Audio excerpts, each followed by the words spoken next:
4th down and 6. Olbridge gotta have it. Shotgun formation. Nugent, a lot of time. Rolls out. He's running out of space.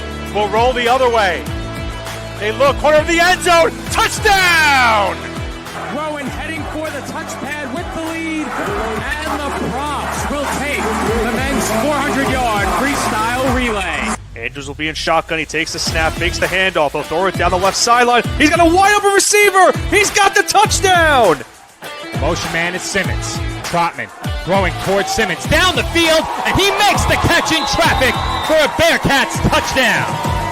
Back to pass, middle of the field. The catch is made by Britt. She's off to the races at the 40, the 30, the 20, the 10. Britt is in for the score.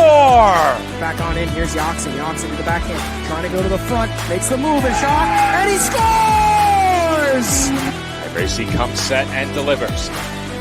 And that's it on the ground to second. Throw to first, in time, and the ball game is over.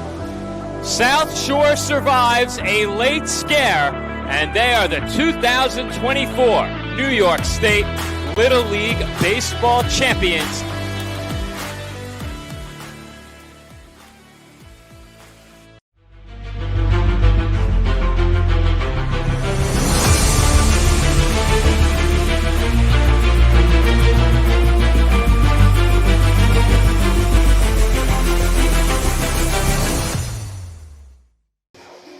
Live from Waranenko Sports Complex in Roselle, New Jersey, PDF Sports Network is proud to welcome you into coverage of the American Arena League 2's 2025 postseason playoffs.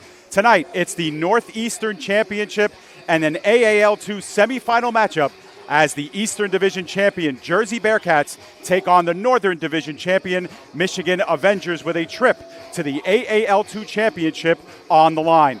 Good evening, everyone. My name is David Pizzuto alongside Joe Foreman. We are approximately 20 minutes away from our very first pay-per-view kickoff here at Waranenko. So we welcome you to the Brownstone Grill in Metuchen pregame show as we get you ready for the second meeting of the season between these two teams. And Joe, this is it, the Final Four of the AAL2, and fittingly, it features the teams that have been in first place in their respective divisions the entire way this season.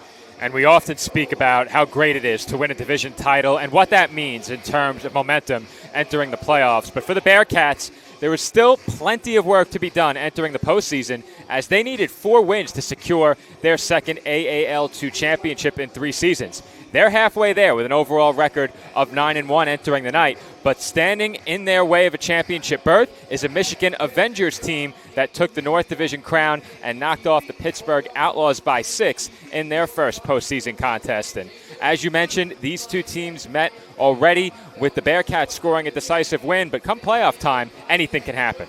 That's right. Now, for those of you who are joining us live tonight via our pay-per-view interface, we thank you for joining us and for your support of the American Arena League 2. In order to provide you with a seamless broadcast against our Wi-Fi situation here at Waranenko, we are broadcasting in 720p tonight, but upon conclusion of the game, we will be uploading a full HD copy of the game as well, which does come with your subscription to the game for no additional charge. So be on the lookout for that upon the game's conclusion. And we remind you to please, as instructed when you signed up for the game, do not share your viewing link to this game, as you will lose access to the game if someone you shared the link with watches it in your place. There are no refunds for anyone who has shared their link and subsequently loses their broadcast link. So please know that your link is your link only. It cannot be shared. We thank you again for your subscription tonight. You are one of the many reasons, and your support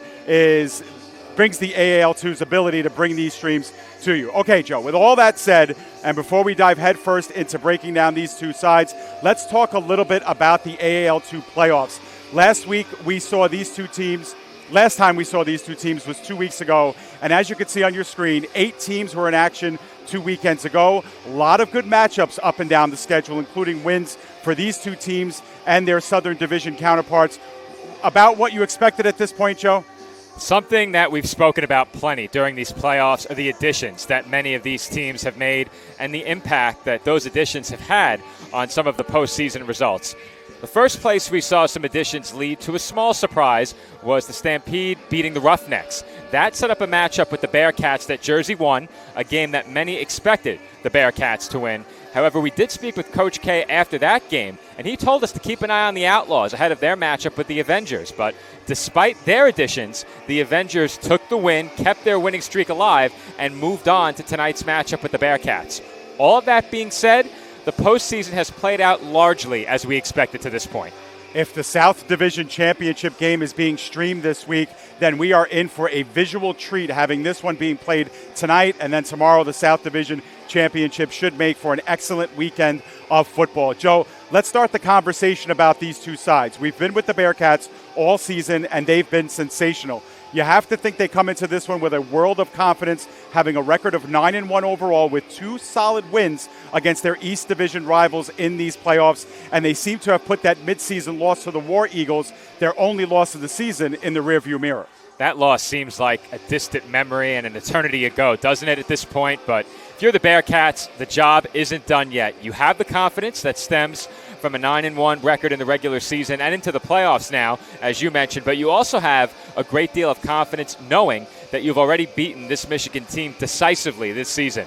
Knowing that, your 2 biggest enemies entering this game are complacency and self-inflicted wounds. At times, penalties have plagued the Bearcats this season, but that hasn't been as much of a problem in recent weeks.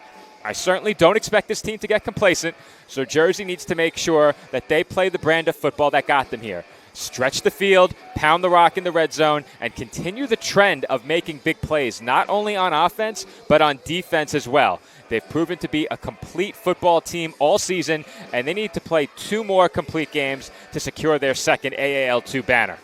Joe, one thing we know coming into year 3 of the AAL2 playoffs is it doesn't matter what you did during the regular season. The playoffs are a different animal, and teams tend to look a whole lot different at this point of the season. Certainly the Avengerz are proof of this. They suffered one of the biggest losses by any AAL2 team of the season at home against the Bearcats, as we mentioned, but that was week 2. Over 2 months ago. And Joe, it was their only on-field loss this season. Their only other loss was a forfeited game. Very quietly, they've had a really solid debut season. It's always hard to have to travel in a game like this, but they feel they belong here and they have the power to win. What makes them think so? We talk all the time about entering the playoffs, playing your best football, and no team has gone longer without losing a game on the field than the Avengerz entering the postseason. That being said, the challenge that traveling for a game like this presents can't be overstated. However, I think it's very likely that this Michigan team may have some surprises in store for the Bearcats here tonight. Whether those are limited to scheme or extend to their personnel, we'll see. But I'm very intrigued by this matchup and curious to see how the Avengerz approach this game differently from their first meeting with the Bearcats. Something else I like about this Michigan team is that they have thrived in close games. They're 5-0 in games decided by 2 possessions or less, so it's going to be important for them not to let Jersey jump out to a multi-possession first-half lead, as we've seen the Bearcats do so many times before, including in the postseason. Great insight, Joe. We certainly have great storylines to follow. With that, the stage has been set, and what we will do on the Brownstone pregame show is step aside, take a break, hear from our sponsors, and when we come back, we'll go on the field and hear from the Bearcats themselves and their expectations for tonight. The Brownstone pregame continues right here on your home for the AAL2 and the Jersey Bearcats, the PDF Sports Network.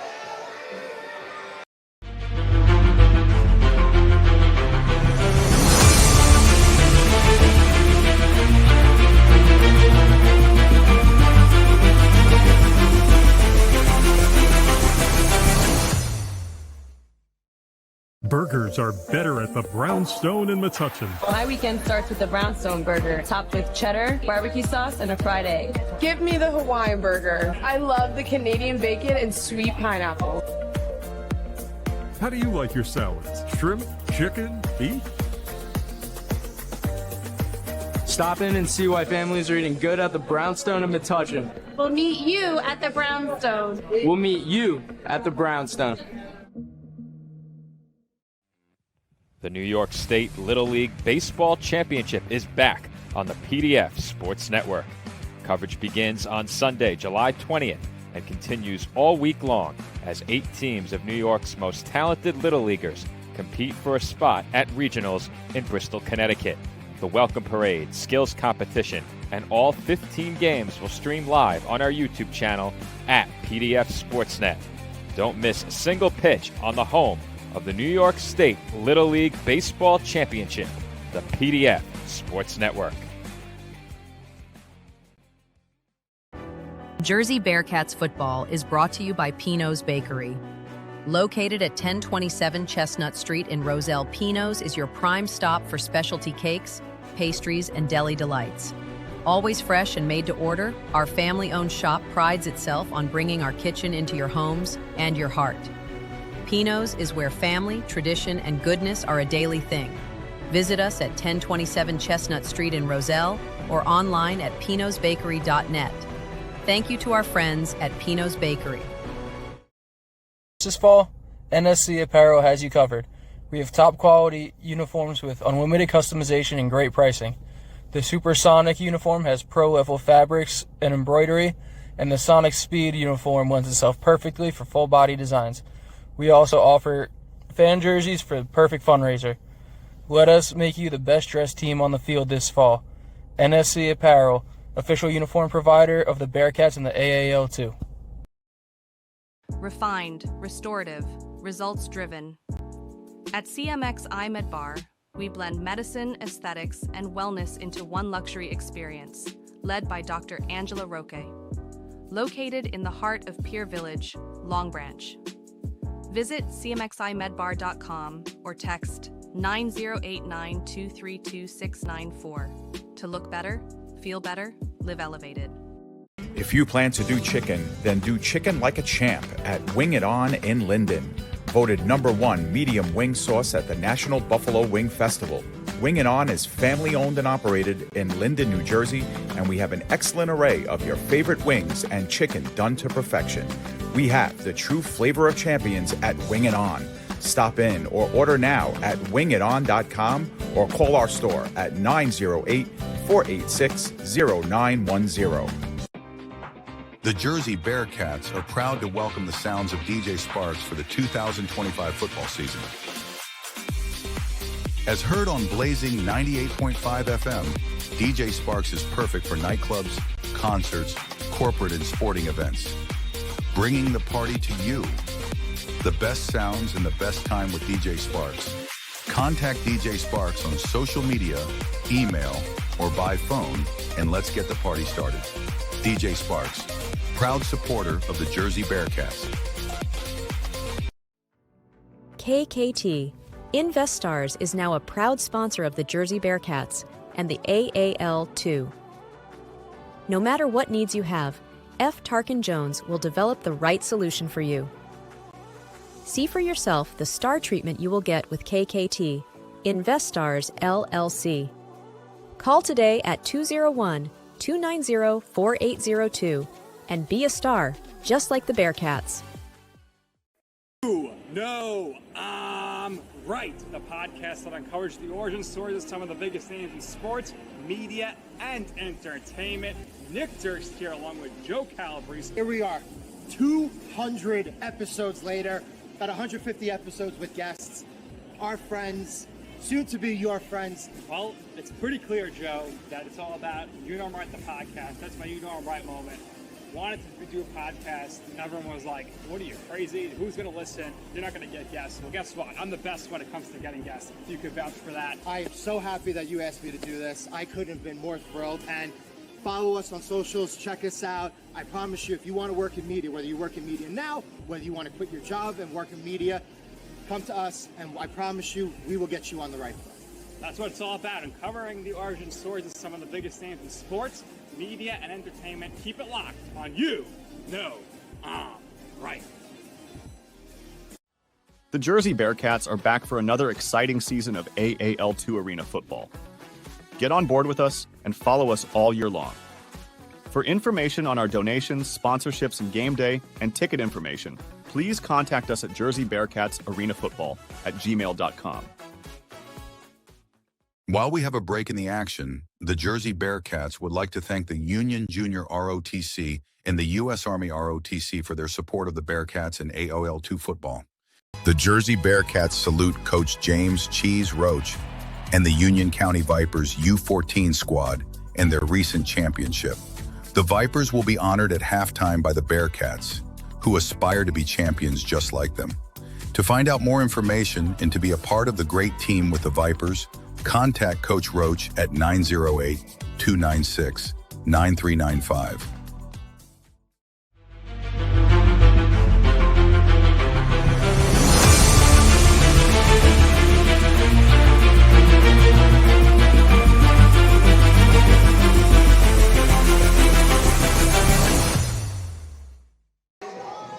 And we are back from the Waranenko Sports Arena. Joe Foreman joining you here on the PDF Sports Network as part of our first ever pay-per-view broadcast from Waranenko. My broadcast partner, David Pizzuto, is down on field level, joined by some of the Bearcats players and coaches. First up on the offensive side of the ball, wide receiver Todd Simmons Jr. All right, Nick, I am here with Todd Simmons. Todd, we were looking for you at the end of the last game because you were our player of the game. We just couldn't find you on the field. Tell me a little bit about that game 2 weeks ago, how it felt for this team and for you personally. Oh, yeah, we played very well. Played as a team, collective. Offense was clicking the whole game. We're dangerous. When we get to clicking, we're dangerous, very dangerous. All right, now tell me about these last 2 weeks off. 2 weeks without a game gives you a lot of, a chance to practice, to actually watch some film on your opponents tonight. Tell me a little bit about the off week and how you guys use it. A lot of studying, preparation, taking care of the body, just getting ready for this week. And yeah, we're going to come out firing today. We're going to come out firing for sure today. All right. So tell me a little bit about, when you guys faced them during the regular season. It's a pretty easy win down in Michigan, but this team looks a little bit different, a little bit of a different complexion. Obviously, it's a bigger game. Tell me about some of the takeaways from that game during the regular season that you guys can use here tonight. Realistically, the last game, obviously, it was 50-12. We beat them pretty bad. You never look past any opponent, so today will be a whole different ball game, a bigger game, obviously, more at stake. So I hope they come ready. That's all I can say. I hope they come ready, but we're ready for sure. All right, Todd, tell me a little bit about your hopes for this game personally. What are some of the things that you're going to look to do out there, and what are some of the boxes that you want to check in a game like this? I wanted to win. I don't have no specific stats for myself. I just want to win really bad. We've got to get a ring. Got to get fitted for a ring, so that's the goal. Absolutely. Todd, nice talking to you. Good luck tonight. All right. Todd Simmons, Joe, we'll send it back up to you. All right, Todd Simmons Jr. was able to evade us for his player of the game interview last time, but Dave able to catch up with him here today. We thank him for his time. Moving over to the defensive side of the ball now. Dave is joined down on the field by linebacker Nick Price. All right, Joe, I am here with Nick Price. Nick, talking to some of the other guys today about the regular season game against Michigan. Seems like a long time ago. Does that game play a factor in a game like this? To be honest, no. We just got to come out and just do what we do our job, be 1-8, everything work itself out. All right. Now, as far as defensively, what are some of the boxes that you guys want to check on a night like tonight? Make sure we get out of here with the W. We want to get to the quarterback fast. We want to limit big plays, broken plays, things like that. Other than that, we should be successful. All right. Now, as far as the Avengerz, they're a team that's playing really well, have a really dynamic quarterback at the helm. What are some of the strategies to try to keep him contained in the backfield and get to him often? Make sure our DN's contained and make sure our nose gets up to him as fast as we possibly can. Linebackers fill gaps. Just don't give him anywhere to run. All right. Now, Nick, you've been with this team from the jump here in AAL2. What would a win here on your home turf mean to you guys to punch your ticket to the chip in 2 weeks? Oh, man, it means a lot to us, especially after last year. That big loss to the Miners, it hurt us, so we came back here, with a sense of feeling like we owe our fans something, we owe the city something, Waranenko Sports Center, so, yeah, it's going to mean a lot. All right, excellent, Nick. Good luck tonight. Appreciate it. All right, you got it. That's Nick Price. Joe, we'll send it back up to you. All right, thank you, Dave, and thank you to Nick Price. But as always, we have one final conversation to wrap up our series of pregame interviews. Dave is joined down on the field by Bearcats head coach and co-owner A.J. Roque. All right, Joe, here with head coach A.J. Roque on the semifinal date of the AAL2 playoffs. Coach, 2 weeks between games now, so tell me a little bit about this bye week and getting set for Michigan. Yeah, getting a lot of people healthy. Like, a lot of people had some, little bruises and stuff, aches and pains, and, we're able to get that, body's feeling good. So, we're ready to go now. All right. When you last faced this team, it was very early in the season. It was one of your biggest wins of the year, one of their biggest losses of the year. Does that regular season game play a factor in this one or no? No. right? Brand new game, brand new week, different players, totally different two teams, right? They're a totally different team. We're a totally different team. So it's, it's what we're looking at them, what they did in their last 2 games, right? Instead of their last 6 games, last time we played them. So again, totally 2 different teams. All right, so tell me about those last couple of games, watching them on tape. What do you see from their team that you guys have the key on here tonight? Their quarterback, right? Quarterback, he can scramble. And it's their will to continue to play and fight, right? We're their only loss, right? So they're doing something right? So we got to make sure we're able to play 60 minutes. Okay. And along the same lines, what are some of the boxes that you guys have to check tonight that make you feel comfortable winning this game and getting a shot at the chip in 2 weeks? Continue playing team football. That's really it. Just stay together. All right, Coach, best of luck tonight. We'll see you at halftime. Yes, sir. All right. AJ Roque, head coach. Joe, will send it back up to you. All right, thank you, Dave, and thank you, Coach Roque. And based on his responses, it seems clear that the Bearcats are ready for Michigan and what they hope will be a trip to the championship. That will do it for this segment of the Brownstone Grill and Metuchen pregame show. We will once again step aside and hear from our sponsors. When we come back, we'll have our keys to the game and opening kickoff between the Bearcats and Avengerz live from the Warenenko Sports Arena. This is AAL2 playoff coverage right here on the PDF Sports Network. Jersey Bearcats football is brought to you by Pino's Bakery. Located at 1027 Chestnut Street in Roselle, Pino's is your prime stop for specialty cakes, pastries, and deli delights. Always fresh and made to order, our family-owned shop prides itself on bringing our kitchen into your homes and your heart. Pino's is where family, tradition, and goodness are a daily thing. Visit us at 1027 Chestnut Street in Roselle or online at pinosbakery.net. Thank you to our friends at Pino's Bakery. The Jersey Bearcats salute Coach James Cheese Roach and the Union County Vipers U14 squad in their recent championship. The Vipers will be honored at halftime by the Bearcats, who aspire to be champions just like them. To find out more information and to be a part of the great team with the Vipers, contact Coach Roach at 908-296-9395. If you plan to do chicken, then do chicken like a champ at Wing It On in Linden. Voted #1 medium wing sauce at the National Buffalo Wing Festival. Wing It On is family owned and operated in Linden, New Jersey, and we have an excellent array of your favorite wings and chicken done to perfection. We have the true flavor of champions at Wing It On.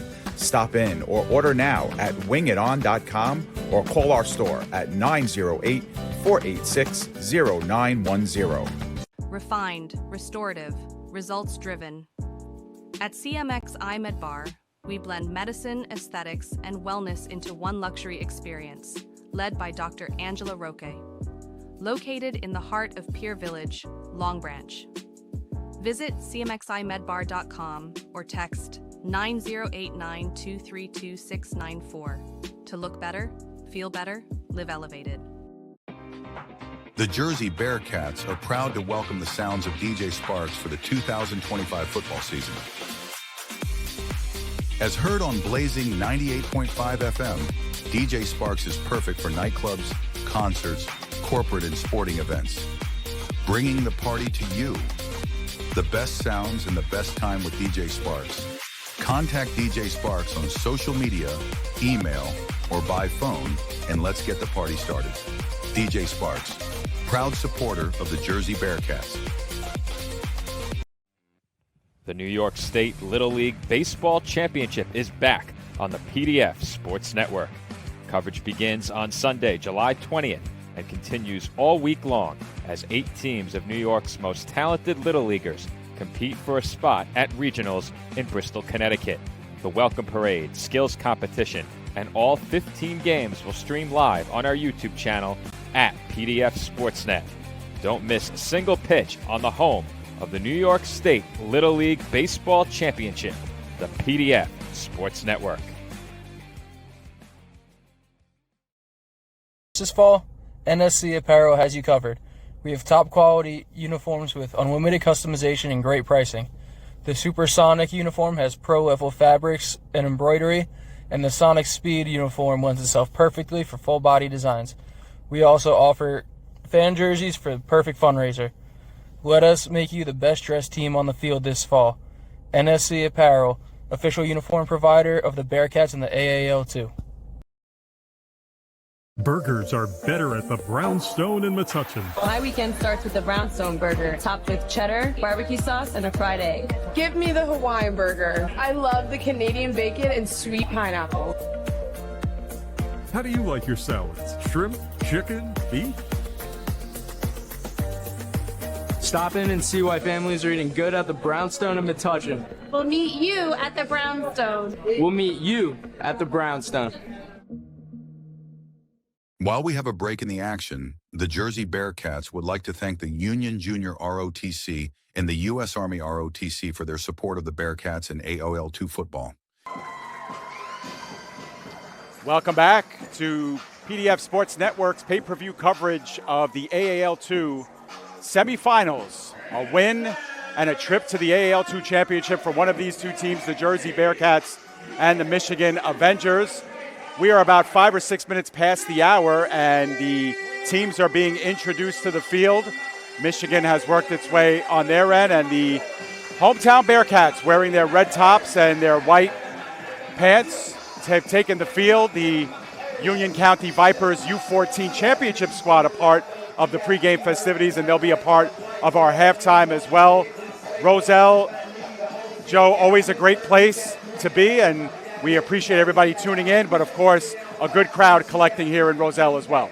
As always, and also as always, the Bearcats doing things right with player introductions, getting, of course, the Vipers involved as well. Now, typically, they do introduce the players one at a time. I think with us a few minutes past the hour, they have elected to bring the whole team out at once. Taking a look down toward the other end of the field, the Avengerz are huddled. I'm trying to get an idea of how many players they have brought with them to this game. It certainly appears they have fewer than the Bearcats, but it looks like this Avengerz squad could be a bit short-handed tonight. Certainly not enough players, or maybe just enough, to field a full squad on each side of the ball with no players doubling on offense and defense. But we'll talk a bit more about that as the national anthem is going to be played. We'll be right back here on PDF.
Just about ready here for opening kickoff between the Avengerz and the Bearcats. Meeting 2 of the season. These two teams met back in week 2 of the Bearcats season in Michigan.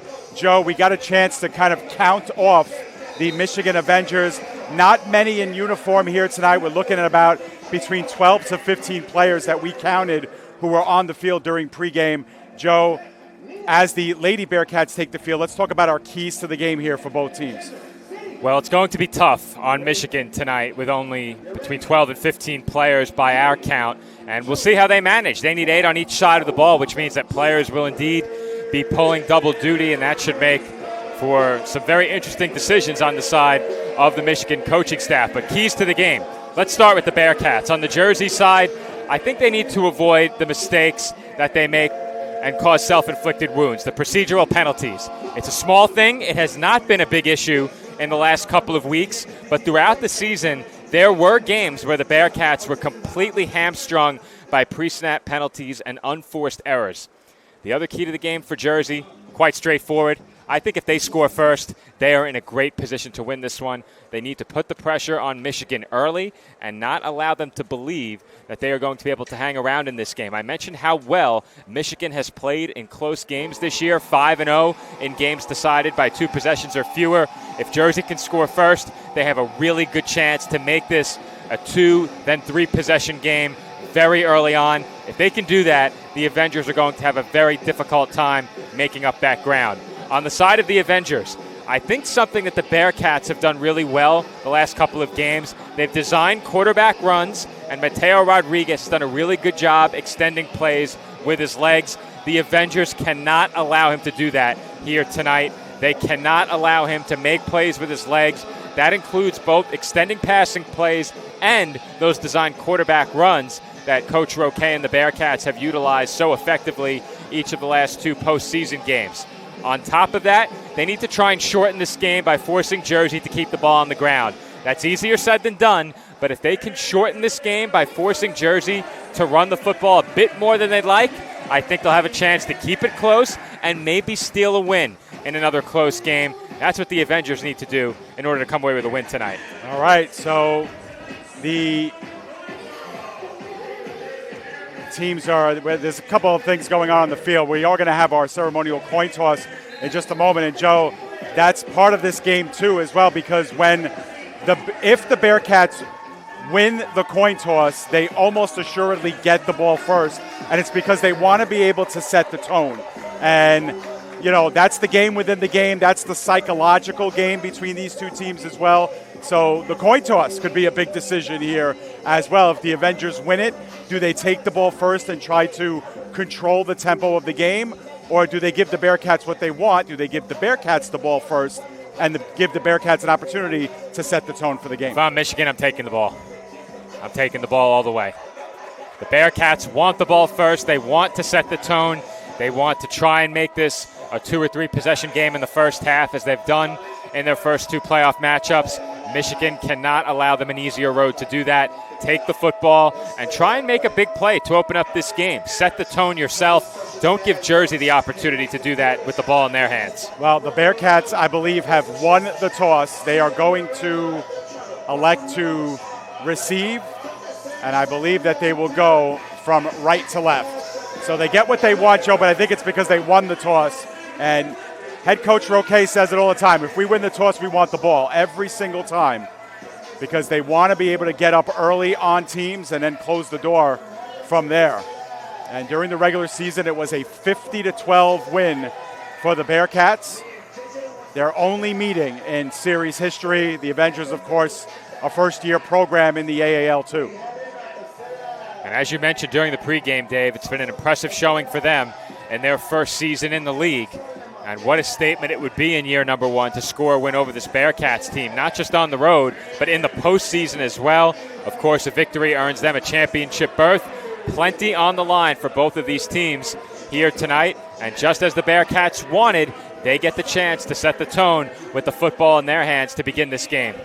One half of the AAL2 semifinals. The other half, the Georgia Indians, will face off against the Mississippi Wolfpack. I believe that'll be the 3rd meeting between those 2 teams this season, with both teams having split the 2. So the South Division Championship should be absolutely wild. That should be a great game as well.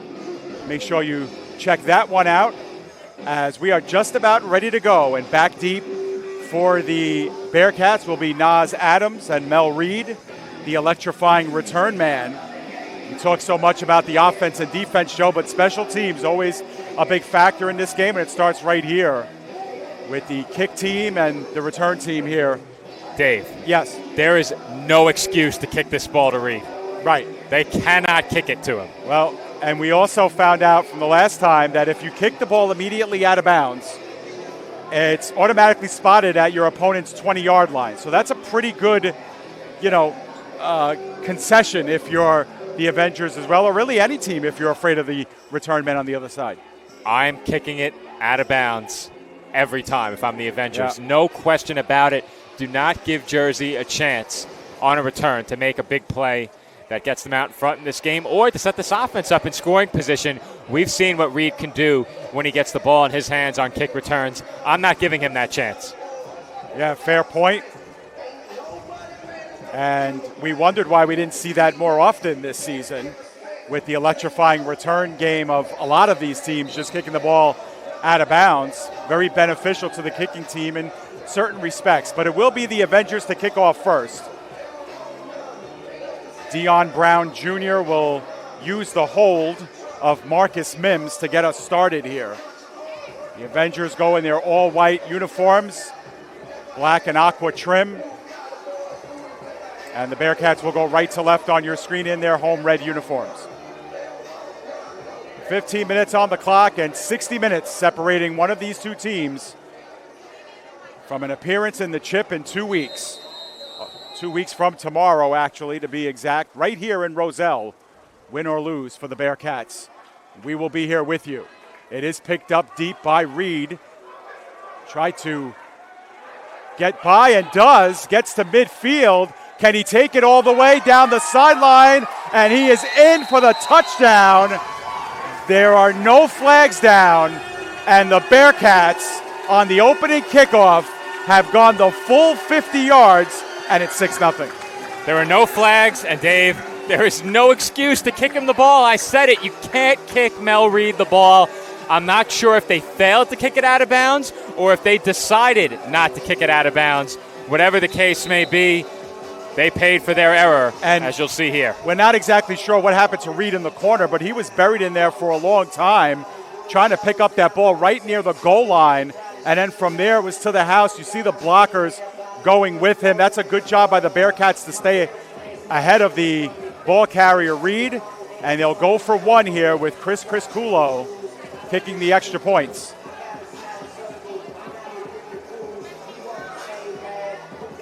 Clock is still running, and it will run through the extra point. It'll stop at the end of this extra point attempt. It's a one-hopper, and it's a line drive kick. I believe I saw a flag come out as well, Joe. Not sure if the Avengerz got a head start. Well, they certainly got in position to block that extra point attempt, and we'll see exactly how they did that on this replay. Well, they're going to put it half the distance, so now the spot will be at the one. That was a poor snap that Barry Turner couldn't control. And by the time Chris Culo got into it, it was straight into the back of the offensive lineman. You never know how important these point afters are going to be. That's a much better snap, good hold, and the kick is through and good. So the Bearcats go on top without having to touch the ball on offense. And, Joe, another reason why you want the ball first. You get the opening kickoff, take it to the house. We called it, Joe. We didn't call the touchdown, but we called, why would you kick it to Reed? That's the reason why you don't want to. Yeah, I just don't get it unless you're not aware of how prolific a return man he is. And I think if you've watched the Bearcats as we have each of their last several games now since Reed has joined the team, you know that he is not a player that you can give an opportunity to on a kick return.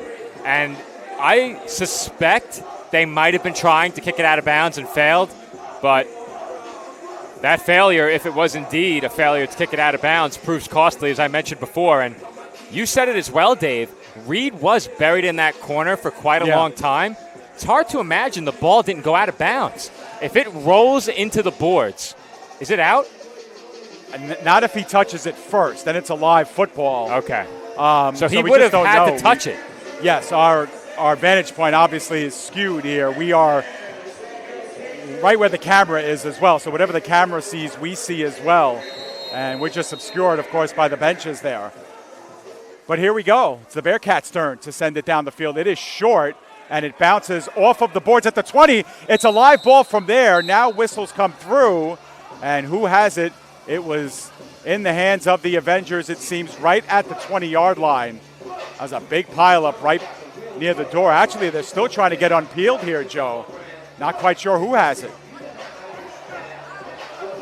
Avengerz ball. Even though Nick Price came out with it, it will be Avengerz ball. Down at the bottom was Ardell Cruz as well from Michigan. Well, that's nearly 2 special teams disasters to open the game for Michigan. And you hate to see that without a play being run by either offense. Right. 2 plays in the game, both kickoffs, and you very nearly ended up in a situation where one was returned against you for a touchdown and the other was recovered with no intention of an onside kick attempt. Michigan has to be shaken just a bit early in this game, given this start. Yeah, absolutely. You know, both teams say it coming into the week, Joe, the regular season means nothing. You know, the scores in the regular season mean nothing, but it has to play a psychological advantage for the Bearcats, not only to be on their home field, but having that 50-12 win in their pocket, and now to go up 7-0 without an official play being run yet, it's got to play into that as well. Yeah, and I mentioned before that for the Bearcats, it was important for them to score first. They score the first time they touch the football. And now the pressure is on Michigan here. They have the ball at their own 20 on their first offensive drive, but an answer could help steady things just a bit if you're the Avengerz. Deion Brown Jr. is the quarterback. Short routes, and it is in time at midfield. The Bearcats are there to swallow things up, but it was Adrian Moore making the catch, and the Avengerz get 5 yards on first down. And that's a unique look out of that split-close shotgun formation. 2 backs in motion from alongside the quarterback there, and the Jersey defense was unable to track the receiver to the sideline. You'll get a look at it on the replay right here. But a very creative first play of the game, well executed by the Avengerz, and that's just a short, quick out. The receiver on the outside taking the attention of the outside cornerback, and that opens up the out underneath for a nice gain of 6 on first down. We heard Nick Price say it during pregame, and head coach A.J. Roque. They want to be able to contain Deion Brown in the pocket, and he is a pretty good passer back there. So we saw it on the short route. Let's see what they do here on second down and a long 4. That one slips out of the hands, and it's picked up. It is going to be ruled an incomplete pass. Otherwise, Keymon Coleman would have been to the house on that time. And that time, Joe, it looked like it just slipped out of Brown's hand. Yeah, and he's very fortunate that he had enough of that football where it was ruled an incomplete pass rather than a fumble. He had the grip on that football just long enough. You'll see it here on the replay. Pressure coming very quickly, and I'm not sure he had it with his hand coming forward, tough. Dave. That's really close. It might have been coming out while the ball was in the backwards motion of it all, and he had 3 Bearcats bearing down on top of him. Third down and a long 4. I think that might have been a fumble, Dave. If in any event, the Avengerz get new life here in an attempt on the Bearcats side of the field. Third down. Assuming 4-down territory. Another wild rush in. Gaining the edge is Brown. He will have enough for the first down as he gets down to about the 16-yard line. So he needed 4, and he got 8 on the play. And the Bearcats have been looking to bring the heat early in this game. That's the second time that they brought the pressure. And that time it allows the quarterback to get scrambling out of the pocket for a nice gain and a first down. Here you'll see it. The Bearcats once again get in very quickly. But taking off and getting away was Brown. Well, we heard Nick Price say want to contain the edges on the defensive ends because Brown does have the ability to scamper out of the pocket and do good things with his legs. 1st and 10 from the 16. Avengerz on their opening drive of the game. They're down 7-0 after yielding a touchdown on the opening kickoff. Brown loses it, has to go back. Did he get rid of it? He will not. A big sack by Willie Gardner way behind the line of scrimmage, all the way back to the Michigan 18-yard line. Well, it's easy to say when we're up here, but when you have the pressure coming in that situation, it's not so easy to decide, just throw this ball away and live to fight another down. And here you'll see Brown losing the football through his hands, and I think he did have time to get rid of it. Yeah. He was squared up downfield, and I think he was just wide enough of the tackle box. But even if you're not wide of the tackle box, at that point with the Bearcats closing in, it's probably better to just throw it away than it is to take that hit.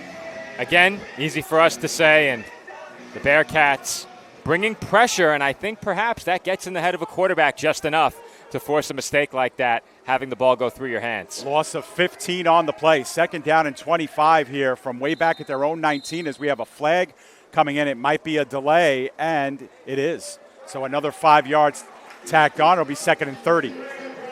And with the first down run by Brown, the Avengers were set up pretty nicely on their first offensive drive. They'd picked up a first down and were in the red zone, effectively the red zone anyway. But now they've backed up 20 yards on 2 snaps, effectively 1 snap with the penalty, but they're moving in the wrong direction now. 2nd and 30 here. Yeah, you need to get some of this real estate back on this play, you'd have to think. Bearcats come in with a feverish rush, and down on the play inside the 10 is Brown once again, the first one there. Darren Hungerford, the newcomer to this team in his 3rd game with the Bearcats. He was there first.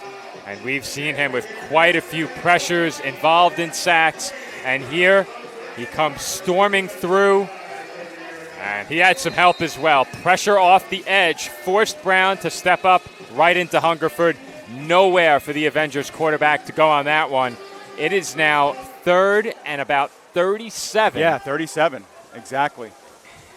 You don't see this very often. Not in arena, that's for sure. And very rarely in the outdoor game as well. Pretty much the full length of the football field. The rush has been getting to them. This time they run the ball and back inside. It looked like progress was down at the 1. How did they whistle that dead, Joe? Yeah, I'm not sure I agree with that whistle, and I think the Avengers were spared a safety. Yeah, I think they sure were. There's no way there should have been a whistle there. That's still in the middle of a play.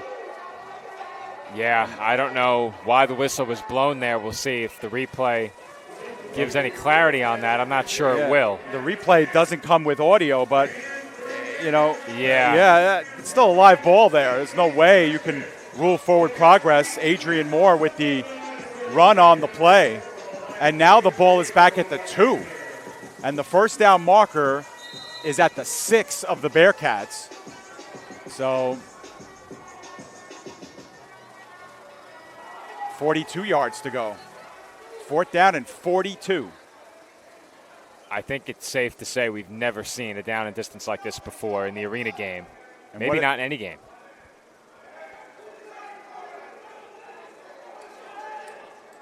Promising drive has turned into disaster. Low snap. They do punt it away. It was partially blocked. Tipped by Keemon Coleman. Picked up by Price. And Price gets spilled down inside the 15. Now, there was a penalty, Joe, at the start of this play. So we'll see what the ruling is first. And then we'll see what happens here with 5:05 to go in the first quarter. Well, that punt was blocked.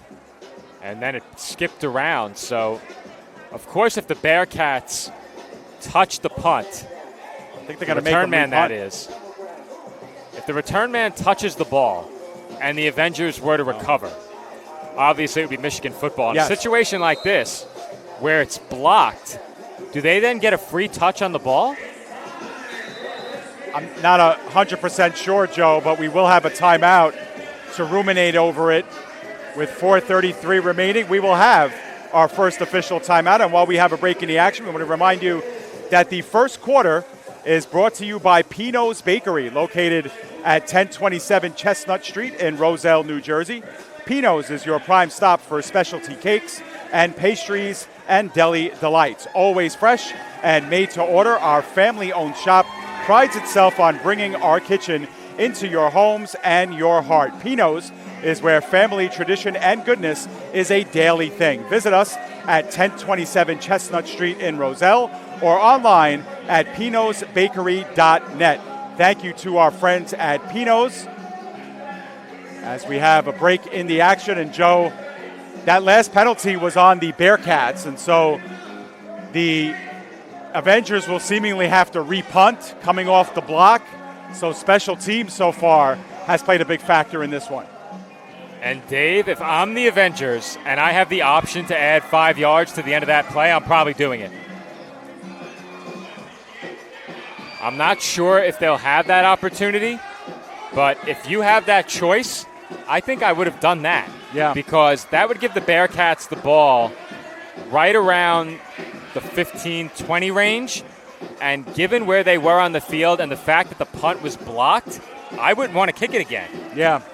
Well, the only thing you think is that with a little bit more room back there, maybe you could line up a little further back and get a cleaner kickoff. I was actually surprised that Brown kicked it from where he was, actually, because I thought at first he was going to go for it. And instead, he kicked it, only 2 or 3 yards behind the line of scrimmage. So that was a tough play from the outset. But now the ball's at the 7-yard line. So we're looking at, once again, about a 4th and 37 in that range.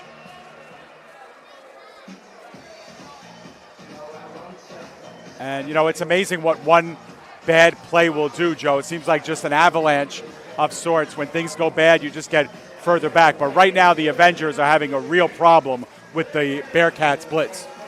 Yeah, the Bearcats, as soon as this game began, struck first with the kick return. And then on defense, they've been just about as aggressive as you can be in sending pressure. And I liked what the Avengerz did on the first snap. They got the ball out quickly, utilizing pre-snap motion, a well-designed and well-executed play to get things started.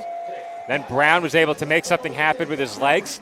And if you can piece 4 or 5 plays like that together in a drive, you can come away with points. They did not. Instead proceeded to move backwards a long way. And now with a change at quarterback, it appears, may go for it here on 4th.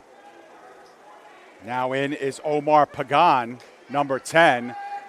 Little bit of movement out front. Pagan is in trouble. Heads up the sideline, gains the 10 and the 15, and gets almost decapitated by Devontae Legrand.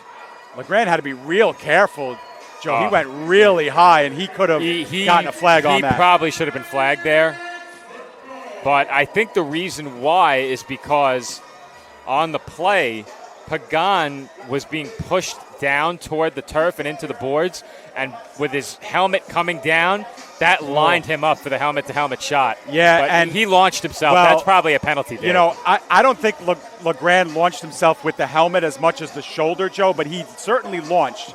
And to leave your feet like that, you could do a lot of damage to someone. And, Devontae Legrand, I know he wants to make the big hit and, have the highlight reel hit, but that was a really dangerous launch there. But they get the ball right where they would have had it, Joe, had that penalty not been accepted. Maybe they gained 2 yards out of that trade-off, did the Avengerz. But either way, the Bearcats in prime territory here, just outside the 15. 1st and 10, and what will be their first offensive play of the game. So going back to my point from before, if you had the option, add 5 yards to the end of the play. 3:15 to go in the first quarter. Bearcats up by a touchdown. Flags are down. It's low to Washington. Washington gets just inside the 10-yard line, I believe, though. However, the Bearcats were a little bit ahead of the play here, Joe, and this one's coming back. Well, I spoke about it in my keys to the game. This is something that the Bearcats need to avoid. You have the 7-point cushion and the football well within range of the end zone, but you don't want to give this Avengerz defense any extra help. We mentioned it before. They're going to have players that are playing on both sides of the ball, so that fatigue is certainly going to be a factor carrying over from the snaps on offense. And if you're the Bearcats, do not do Michigan any favors here by backing up your offense with pre-snap penalties. Well, they've yet to respot the ball, so apparently the flag was on the Avengerz, Joe. I don't necessarily agree with that, but then again, we might have missed something that happened at the line of scrimmage. So instead of a 1st and 15, it'll be a 1st and 5. And the Bearcats take the 5 free yards, and they've taken the penalty yardage instead of the result of the play, which probably got them about 7 yards. And it would have been 2nd down, or maybe that. What did they call? Well, it was a pre-snap penalty on the Avengerz. And I think the Bearcats have declined the penalty, have taken the yards instead, and it's 2nd down and 1 instead of a 1st down and 5. So they had the choice, and they took the result of the play. So the catch by Washington stands. 2 in motion on the right side. It's the pitch out to Adams. Adams, it gets fronted at about the 5-yard line. Will have enough for the 1st down, it seems, and they're outside the arena, and the flag goes outside the arena as well. And more pushing and shoving going on outside the arena, Joe. This is the first we've seen of this. I don't think we've ever seen those doors come open in that fashion from a hit. No. But Adams with a hard-fought couple of yards. Does pick up the first down on that play, and they'll have to sort through the flags. Yep, and either way, it'll be either offsetting. If it benefits the Bearcats, they'll get it half the distance, and the ball will be set up at about the 2 or 3 yard line. But sloppy start here for the Avengerz, offensively, defensively, and on special teams. And here on this drive, the Bearcats have only run 2 plays, and we've seen 2 flags down. There's another look at it. Several bodies going through that glass doorway. Yeah, they had it on the lower half, of course. And I think what they're doing is trying to secure that door, because I think it was closed, obviously, during the hit, and they might have dislodged the locking mechanism there.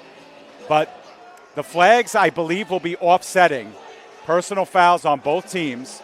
And so the Bearcats will have a 1st and goal coming out of this at about the 5 yard line. Well, the Bearcats have a chance here to do exactly what Michigan needed to worry about, jumping ahead by 2 scores really early in this game and setting themselves up with a 2-3 possession lead at halftime. They've done that in their first couple of playoff games, and to come from behind when you're facing a 3-score deficit at the break is so tough, especially when you're shorthanded. And the clock is stopped at 40.2 here, so it's very realistic that the Bearcats could take a 2-score lead in the first quarter.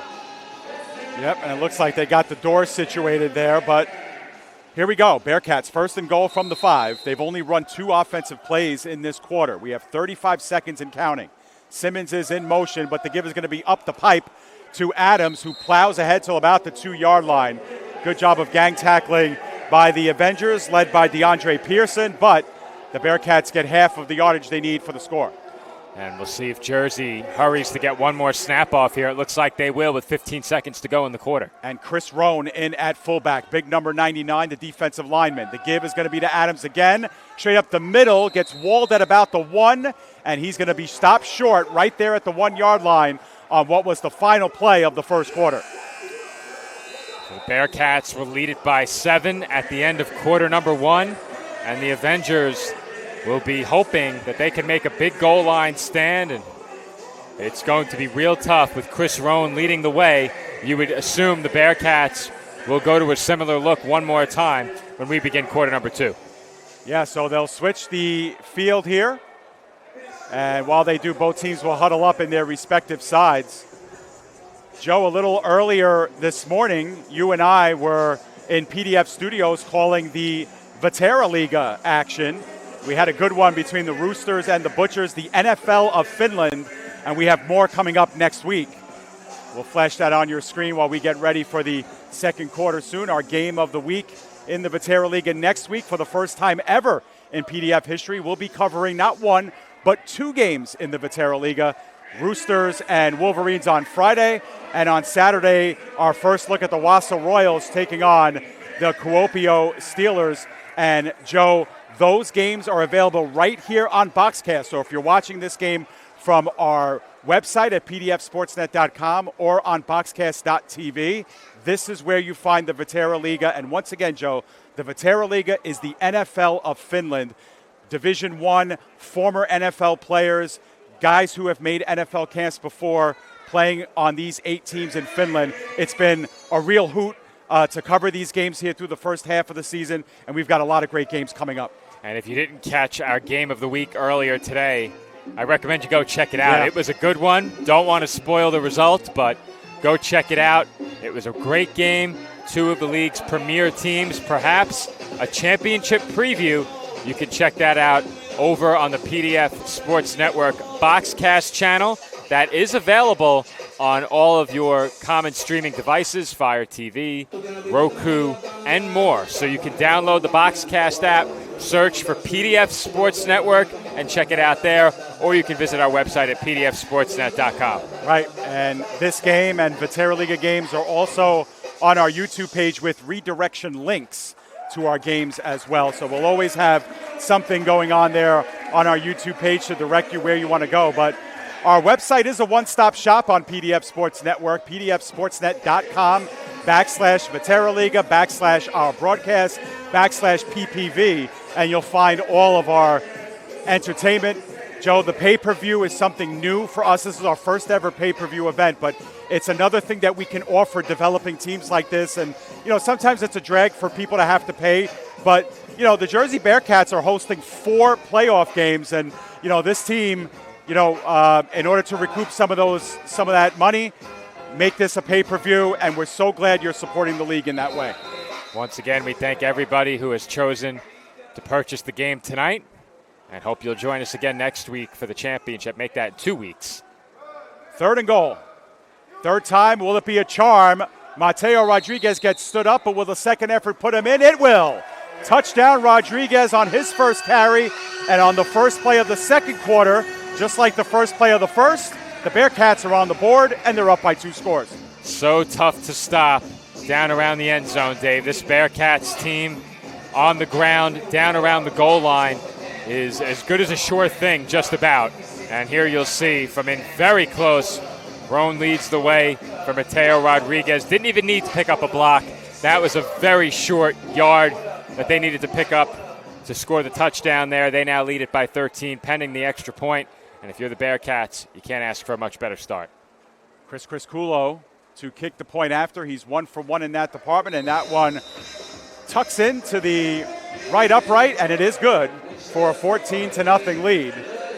The Bearcats do have a kicker on the roster, Jonathan Cardoza, who is active tonight, but it is Crisculo doing the kicking. And the Bearcats, that pivotal 2-score lead, Joe, we've mentioned it so often, how difficult it is for teams to crawl out of that pit against the Bearcats through the years, all 3 years that we've covered them, Joe. I don't believe it's ever happened prior, except for that very first game of the season where they've been overtaken in a game where they've been up by 2 scores. Well, in our first ever game covering the AAL2, obviously the Stampede with a ferocious comeback late knocked off the Bearcats. But not only were there a lot of firsts for us on that night, there were a lot of onlys, things that we have not seen again since. No walk-off touchdowns that we did see in that game. No comeback of that sort. And, of course, all of the firsts that came with covering our first Arena League game here on PDF. But tonight, another first with our first pay-per-view game as that kick skips into the boards out of bounds. Off the glass, and so the Avengerz will start at their own 20. And, Joe, you mentioned the first and the onlys. And really this season, Joe, we have not had a single possession game for the Bearcats, at least not here. Their only one possession game was on the road that they lost to the War Eagles by a score of 25-20 during midseason. Otherwise, every game that we've covered here at home and every other game on the road, the Bearcats have won by multiple scores. This Bearcats team, as we've mentioned many times already this year, has been dominant in many of their victories. And I think something, if there is anything, that was lacking in the playoffs, they didn't come out of the gate very strong in either of the first 2 games. It was a lot of back and forth, trading stops. It took a while for the first points to go on the board in a couple of those games, in those 2 games, I should say. But the Bearcats here in this game have wasted no time putting up 14 points, and now the pressure is firmly on the Avengerz here. And, Joe, I stand corrected. The ball being placed at the Bearcats' 24. That's because it hit inside the arena first. That one off the hands and intercepted.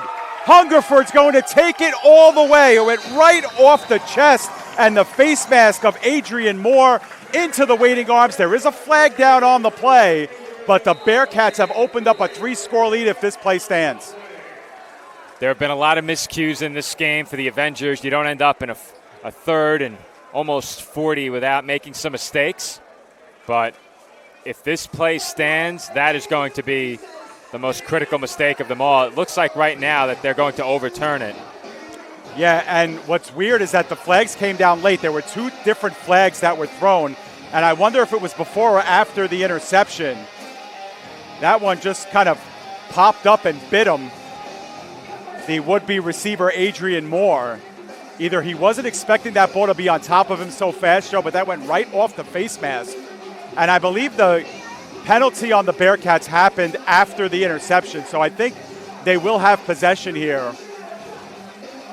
And it'll be a matter of taking the points off the board, which we never put up on there anyway. And the Bearcats will have to earn it on the offense instead. Yeah, with how upset they looked initially, I thought they might overturn it. But like you said, Dave, the flags did come out late. And I wonder, Nick, if we could see that replay one more time just to see everything that happened there, the drop. And then it was the receiver who got checked from behind, I think. I think that was the call. Yeah, there it is. That's LeGrand again, who took a penalty. Yeah, block in the back. They called that? And it wasn't necessary because Hungerford was going to walk into the end zone. So, maybe in a game like this it doesn't matter or it will not matter by the end of the game. But those are little things, Joe, that, took points off the board there. And now the Bearcats have to assume control on the offense and try and score that way. Still a positive play on what should have been a catch the other way by the Avengerz.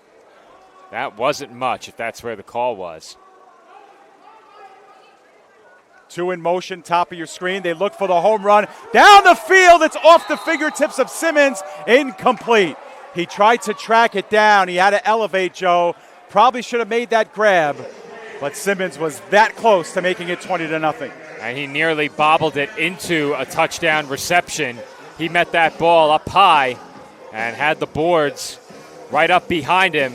That's a good ball for Mateo Rodriguez, putting it where only Simmons could get it. The Bearcats wasting no time, taking a shot down the field, and that's one Simmons believes he should have held on to. Yeah, and he had a second opportunity for it once he tipped it up in the air, but just a little off balance, couldn't see it through. Otherwise, like you said, Joe, a really good pass by Rodriguez. 2nd and 10 from just inside midfield. They look to the middle of the field, and that's caught at the 10. It'll be good enough for a first down. Manny Stewart with his first catch, and it'll set up a 1st and goal. And something that's been so impressive for this Bearcats team all season is how many players they get involved on the offensive side of the ball. They get Simmons Jr., Washington, Stewart, Adams. All of these guys get plenty of touches. And the Bearcats want to go quickly here. Back to live action on 1st and goal. The give is underneath to Adams. Adams powering towards the 5 and gains about the 5-yard line before he's put down by a couple of Avengerz. It'll be 2nd and goal from the 5. Well, now that they're down around the end zone, goal to go. Look for Adams, look for Rodriguez to carry the football, and look for the Bearcats to hurry to the line again here. Rodriguez only has the one keeper, and it went for the score on the previous drive. He's going to keep this one himself. Goes off tackle left, diving for the pylon. Touchdown is the call, and the Bearcats are up 20-0 on Rodriguez's 2nd rushing touchdown. Well, we knew it was coming. We knew what the game plan would be down in this area of the field, and the Bearcats have done a great job of executing that game plan early in this game. When they get the ball down around the end zone, it's going to be a steady diet of the ground game, and early in this one, the Avengerz have had no answer. Just inside of 10 minutes to go in the first half, and the Bearcats have extended to a minimum 3-score edge. And they'll line it up for, looks like it's going to be 2 here, Joe. Actually, Joe, they marked them short. Every official's hands went up. Yeah. But now it's 3rd down and goal. So they're going to take the touchdown off the board. That's a difficult one to explain, especially when you're not using replay, as all 3 officials waved at a touchdown and called it back. And now it's Washington. Wide right. That time he walks in for the touchdown. And so the Bearcats do it again on 3rd down. And now it's 20-0 unless there's a flag down here. And there is. It's a holding call against the Bearcats. Wow. So the overturned touchdown that was signaled to score by 3 officials results in a subsequent holding penalty to back them up 10. And I was about to say, Dave, how's that for some creativity down around the goal line? I'm not sure we've seen that look from the Bearcats yet. No. Now, initially when they tossed it, I was thinking to myself, you're putting Washington in a tough spot there. He's got to pick up now 5 or 6 after you toss it back to him. And there's not a lot of room to win that foot race to the sideline down around the end zone. He did, but he may have had some help from the hold.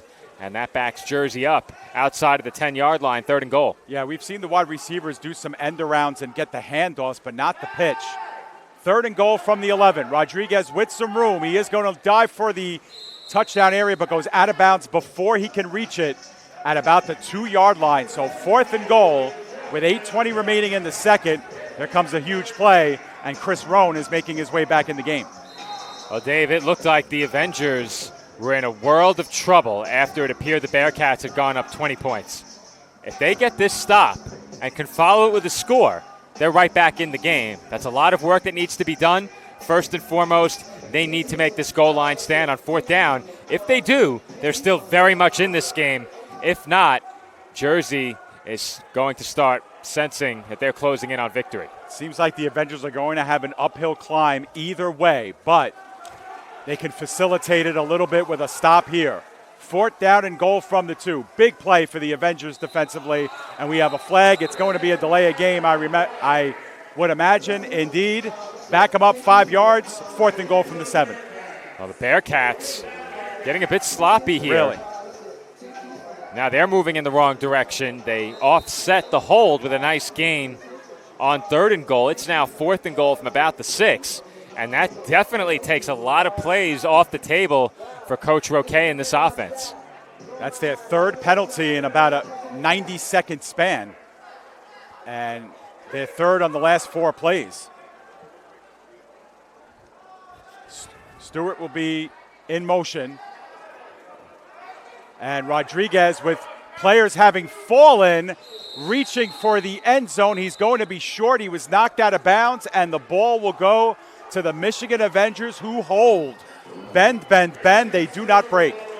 That's a huge stand for the Avengerz, helped in part by the Bearcats with a couple of penalties there, and I spoke about it during the pregame.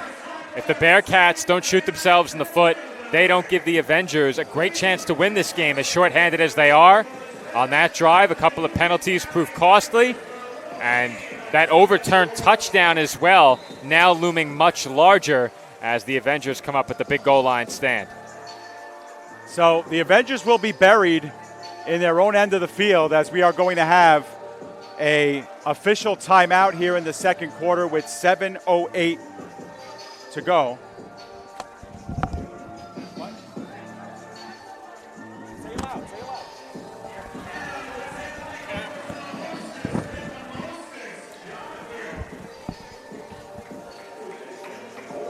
And with this timeout in the 2nd, it's all about fitness, and our contestants are doing their thing.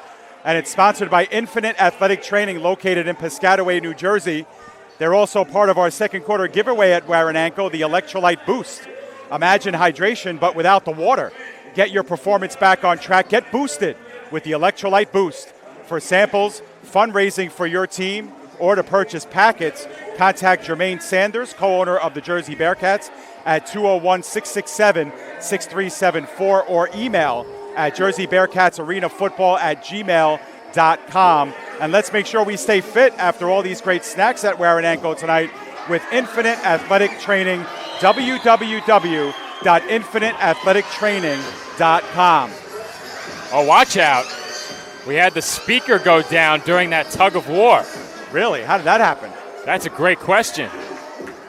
Well, for the first time ever, we had a tug of war, and appropriately for our fitness challenge, it was the Union County Vipers, who are the U14 champions, who will be honored at halftime in this game. The gentlemen and the ladies both taking part in that. We avoided disaster with the speaker system not being knocked down. DJ Sparks to the rescue. We're going to have a conversation with DJ Sparks at the half as well. Part of something that we do here with Bearcats games is highlight our Lady Bearcats and all the great things that are going on at the facility, because we love the fact that you're watching this, but these games are electric here in New Jersey, and AAL2 is developmental football, but you never know it by the atmosphere here. But here we go, back to live action, and the Avengerz have it at their own 1-yard line.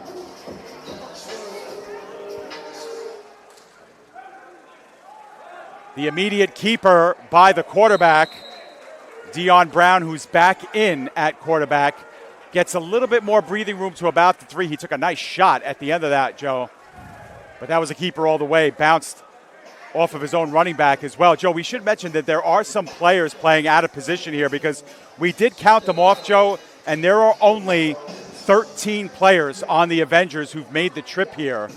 And that's, something that will get players playing at a position, like you mentioned, double duty. And on a night like this where it's very muggy here, fatigue is going to be a factor too as we get late into these halves. It's really tough to play both sides of the ball in these conditions. It is a bit cooler on field level. Can't say the same for our broadcast booth. Not at all. As Brown gives it up, and in the end zone, getting out of it just in time. Back to the 1 yard line was the ball carrier, I believe, for the first time. That ball was carried. Well, I can't make it out, but maybe it was Adrian Moore, who's been playing running back, but he's listed as a defensive back. That'll be 3rd down and 10. But, Joe, we should mention, too, that at Warananko, in case you're not familiar, this is, it's a closed arena, but it's outdoors. So it's not indoors. It's not climate controlled. So whatever the temperature is outside, it is in here. And for the fans and for us in the booth, it's about 80 degrees in our booth here. And it's gotten better since we started with the sun setting over Warananko. Yeah, they do have the big fan blowers at field level, but it's only a few degrees cooler there. All-out blitz. The ball is loose in the back of the end zone. Pouncing on it were the Bearcats. Touchdown, Jersey. Well, Dave, I mentioned it during the pregame. The Bearcats all season long have made big plays on offense as well as defense. The offense, on one of the rare occasions they have, come up short on that last drive, stopped at the goal line. The defense picks them up, comes through here with the strip sack, trying to get a look at who it was that forced it. It was number 17, Justin Piper, who knocked the ball loose. It was then recovered in the end zone by Jersey for the touchdown. It was recovered by Jervon Young, who joined the Bearcats late. But, Joe, the Bearcats with an offensive touchdown, a defensive touchdown, and a special teams touchdown. One on each. The extra point upcoming. Flags are down. That one was, we haven't gotten a call on the kick. It went off the upright. I believe it was no good. Either way, it's coming back. 4:19 to go in the first half. It's been all Jersey. And they've really excelled in every facet of the game. Special teams, a touchdown. Offense has done some good things, couldn't punch it in, but the defense has been fantastic as well. I'm not sure the defense could be playing any better. And when the offense was handed the ball inside of the 15-yard line, they capitalized. So they've done enough. And they did get them most of the way there on the last Jersey offensive possession. But the defense getting the ball back with the scoop and score in the end zone. And the offense won't have to take the field to score for the 3rd time in this game. Jersey penning the extra point, leading 20-0. And Bearcats are beginning to run away with this one as we approach 4 minutes to go in the first half. I'm not 1,000% sure, Joe, but I think they were offsetting penalties, and that's why we're redoing it from the exact same area here. Chris Golo tries to nurse that one through. It's off the upright. It is good. It tucked in on that right upright. So 21-0 is our score. The Bearcats with touchdowns in every phase of the game here. A special teams touchdown to open the game on the game's opening kickoff. They score on offense early in the second quarter, on the first play of the second quarter. And now with 4:04 to go, they've added one on defense. And we have ourselves a 21-0 score. And, Joe, for an Avengerz team that fell to the Bearcats by 38 during the regular season, for a team that only traveled 13 players, it is getting late very early in this game. And at this point, the Avengerz just need to get themselves a couple of first downs. And I would argue that for such a team in their position, it's now or never, Dave. They need to score here, and they cannot give the ball back to the Bearcats with plenty of time. There's a very good chance Jersey gets it back. 4 minutes, an eternity in the arena game, but at the very least, Michigan has to score. They cannot go into halftime without any points. And the odds dictate that if they do go into the half without having scored, Jersey will get the ball back and have another chance. I think for Michigan, this is the drive where they have to figure things out.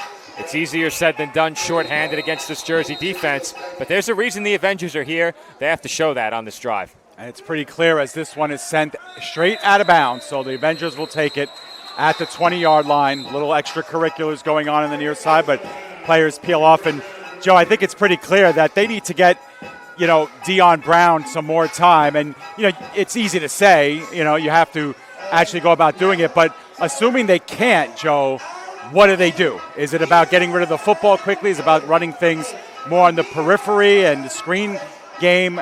How does a team that can't protect its quarterback manufacture offense? I think the only way they're going to be able to do that is something like what we saw on the first offensive snap of the game. Pre-snap motion, get the ball out quickly. You might have to gamble a bit as a pass thrower in that situation, throw a bit ahead of the break, maybe take a fraction of a second less reading that defense once you take the snap. You're going to have to take some chances because you're not going to have the time to throw downfield. And you're going to have to trust your pass catchers to make things happen after the catch as well. And I think when you have a play like they did earlier, a ball straight off your receiver's face mask into an interception, having that kind of trust in your playmakers might be tough. Absolutely. As, again, we have a change in quarterback. It will be Omar Pagan back there. 3 wide receivers. Make that 4 wide receivers. Pagan gets it out quickly. Well covered that time was Dion Brown, the former quarterback. Went for about a 4-yard out on that play, and that was good coverage by Barry Turner. It's good coverage, but that's exactly what I'm talking about, Dave. That's what you have to do. Yeah. It was a tight window. You threw it a bit ahead of the break. It was on time. It was on target. The coverage was just a bit better. And those are the kind of throws you'll have to make to hopefully slow down this Bearcats pass rush. If you complete one of these and your receiver's able to make a move and generate some yards after the catch, you might slow down the pass rushers. Brown is the one in motion. Bearcats send numbers. That pass incomplete. It was dropped about 4 or 5 yards ahead of the first down marker by number 15, who we do not have on our roster, unfortunately, for the Avengerz. But it'll be a 3rd down and 10. And Bearcats sent some late pressure on that play, Joe, and Pagan had a couple of red jerseys squared up in his face. And what we do have there, if you're the Avengerz, is another pass that has to be caught. Yeah. They've had a couple of those that have been costly. One of them obviously turned into a pick, but that gets you halfway to a first down. And more importantly, perhaps, it gives you a chance to keep the ball out of Jersey's hands with under 3 minutes to go in this first half. And now, with a 3rd and long, it's looking more and more like the Bearcats are going to get another chance on offense, perhaps very shortly. And will Pagan have enough time to survey down the field? He does not, but is able to step up in the pocket, gets the first down as he gets spilled inside of the Bearcats' 20-yard line. Name Archer made the stop, but not before Pagan was able to do away with the rush, Joe, sidestep a little bit, and get himself 13 yards on the play. Well, that was some move by Pagan to avoid what would have been a big sack, setting up a 4th and long. Here you see it on the replay. And that is a rare missed tackle for Darren Hungerford. He had a clear shot at Pagan there, but Pagan with the nifty footwork makes a miss. First down, Avengerz, and we're inside of 2 minutes to go. Michigan looking to close this half out with a score. First down that they desperately needed to exercise some control of this game, or at least get something started offensively. Again, late pressure by the Bearcats. The drop-off in the backfield to Ardell Cruz. Cruz able to surge ahead for about 3 or 4 yards on the play. Good stop by Archer once again. Well, I like the approach here by Michigan. There's no need to rush. Take your time. This has to be the last possession of the second quarter if you're Michigan. No way you can let Jersey get the ball back now. Of course, if you score, you may leave them with a few seconds, but make sure there is as little time as possible left on that clock if you're able to punch it in on this possession. And they are going to call a timeout first, Joe, because they were running out of time on the play clock. So the Avengerz call for time with 1 minute and 10 seconds remaining. You'd have to think at the conclusion of the next play we'll have the 1 minute warning as well.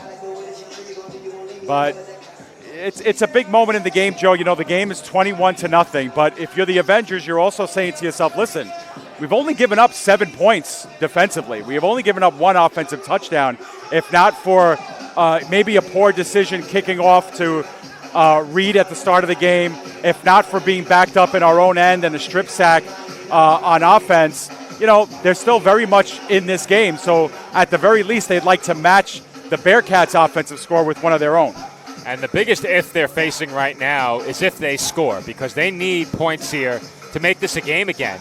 And if they do get that touchdown, it's now a 2-score game, and you're receiving the second half kickoff. That being said, even if there's 10, 15, 20 seconds remaining following a potential Avengerz score, that leaves the Bearcats plenty of time. You still have to defend regardless of how much time is left on that clock. And what you certainly can't do is kick the ball to Reed again. Right. So points are paramount here, leaving this field in the second half without having yielded any more points. Probably second on the list of things to do here for the Avengerz, but they'd like to work their way back into this game, and this is a huge drive here. Second down and a long 6, a short 7 on this play. In motion is Cruz, left to right.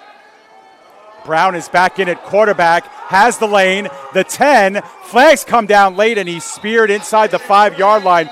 Good enough for the first down, but we'll see what the flag is all about here. Right now, no indication which way this call is going, but Brown got up slowly, against too. the Avengerz.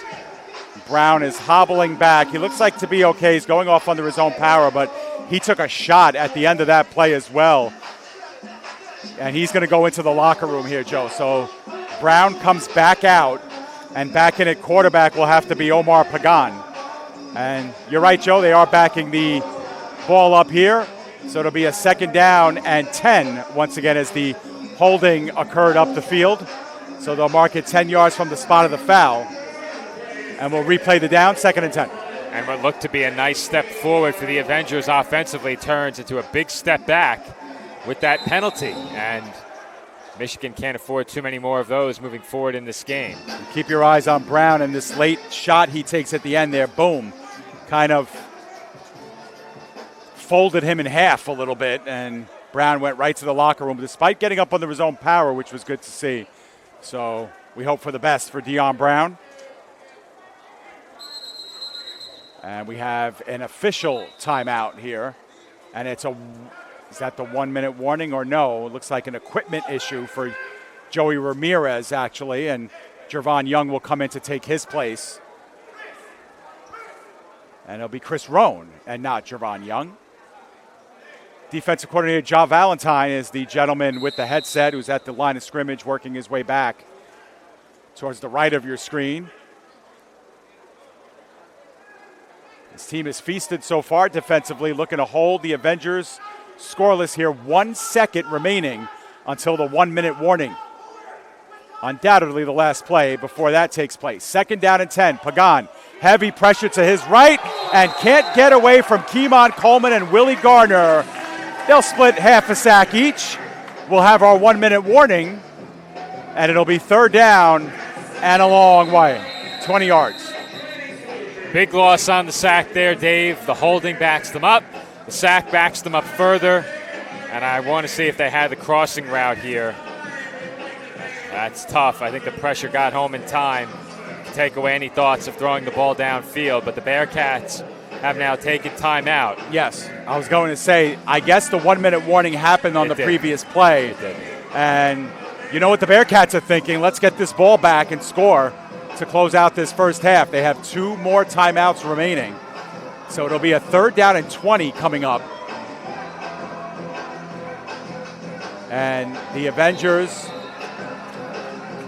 will have a long distance to make up. The first down marker is at the Bearcats' 7-yard line. Well, I think regardless of what happens on this play, it's 4-down territory for Michigan. They did try a punt earlier. I don't suspect they will again. Pagan stepping up in the pocket. Rohn is there to take him down. Not a big sack, but a loss of 1 on the play. 4th and 21. And, Joe, the seas are parting, and Pagan just has no time to get rid of the football. None.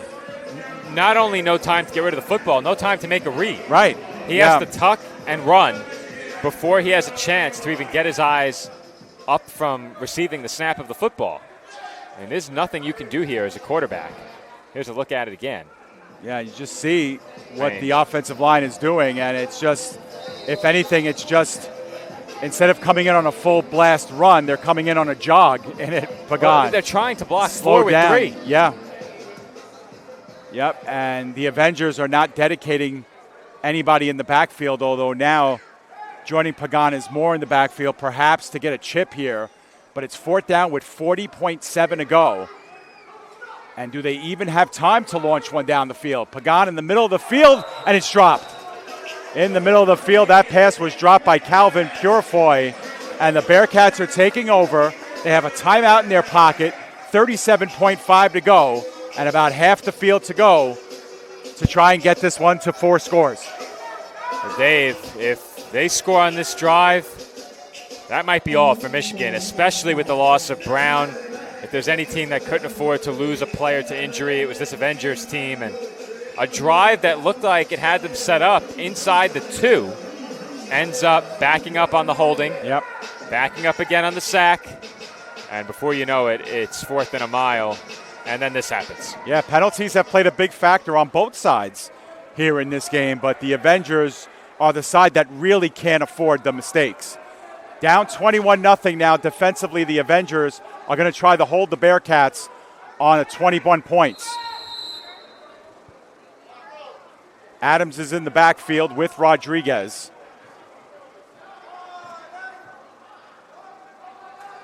They only rush the 3. Rodriguez has plenty of time, looks in the middle of the field towards the sideline, and going out of play at the sideline, stopping the clock with exactly 30 seconds left. Simmons makes the catch, and it's spotted just outside the 10 here, so I believe this will be a 1st and 10. Well, the Bearcats with an eternity to make this a 4-score game, and now with some timeouts in their pocket, do they have one left? One left. 2? Yep. One left. They have the whole playbook open for now. We'll see how long it remains that way, but if you can get out of bounds and stop the clock and keep that timeout in your back pocket, you'd love to have the option to run it around the goal line if you get that close without scoring. And they've adjusted the ball inside the 10, so this will be a 1st and goal instead of the 1st and 10 that we thought. Just inside the 10-yard line stripe. 30 seconds in a timeout. As Joe just mentioned, plenty of time. Reed is in motion, and we have flags that disrupt the start of this play. And we'll see what the call is yet again. And it'll be a false start on the Bearcats. And Joe, we will hear from A.J. Roque at halftime. And it's a question we will ask him. You know, you're up on the scoreboard by a considerable margin, but there have been a lot of penalties here, and that's got to be a focus here in the halftime discussion. Yeah, and I think it's a bit easier to accept what has happened in terms of the penalties given the score. But we've seen the Bearcats let some opponents hang around and even lead in games as a result of some of those penalties. So you want to clean that up before the championship. The keeper by Rodriguez, slipping and falling, was a defender, and Rodriguez will able to take it to the house. His 2nd rushing touchdown. Clock is stopped with 18.6 to go. And the Bearcats have made it a 27-0 game here at halftime, and they put the exclamation point on this first half.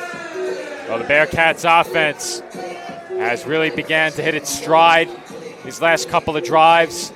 Obviously, they were stopped short of the end zone, but right back on schedule here as they score on this particular drive. The defense with a touchdown, the offense with a couple of scores, inheriting good field position, special teams with a score, and Jersey with a big lead as we approach halftime. And the slip and fall by the linebacker, number 15 on that play, allowed Rodriguez to go in untouched. Extra point is good for Criscuolo. And it's a 28-0 lead here at halftime. With 18.6 to go, the Avengerz will have a last gasp to end this half. But it has been all Bearcats since the jump. They returned the opening kickoff for a touchdown, and it's been all downhill ever since. Yeah, the Avengerz have just been unable to avoid the catastrophic negative plays, whether that comes in the form of a kick return, in the form of a big sack, in the form of a safety, a fumble in the end zone. They got the benefit of the whistle on what probably would have been a safety earlier in the game. They've almost had just about every disastrous play you could think of go against them. They had the pick that could have been a pick six were it not for a Bearcats penalty. It's been a really rough first half for the Avengerz. We mentioned that you can't overstate how difficult it is to travel for a game like this, and to do so with just 13 players active, now one of them injured, it makes it that much tougher. And Obviously, this team is here for a reason. They earned their spot in this game, and you know that they would have liked to have a much better first half than this. And I think they certainly could have if they could have avoided some of those catastrophic plays that have made this the 28-0 game that it is. Now, it is good to see that number 17, Dion Brown Jr., is back on the sideline for the Avengerz. And kicking off will be Elijah McKenzie, but that one hits the netting up top and will go out of play. McKenzie's showing a little leg, Joe. That was a roof grazer if I've ever seen one. That ball barely slowed down by the netting, and the Avengerz will have 18.6 and one final chance to put points on the board before halftime. So it's too early to start looking ahead, Joe, but the championship, win or lose for the Bearcats, will be played right here in Roselle, New Jersey, 2 weeks from tomorrow. That, too, will be a pay-per-view event. And the winner of this game will face the winner of the Georgia Indians and Mississippi Wolfpack game that will take place, the Southern Division Championship.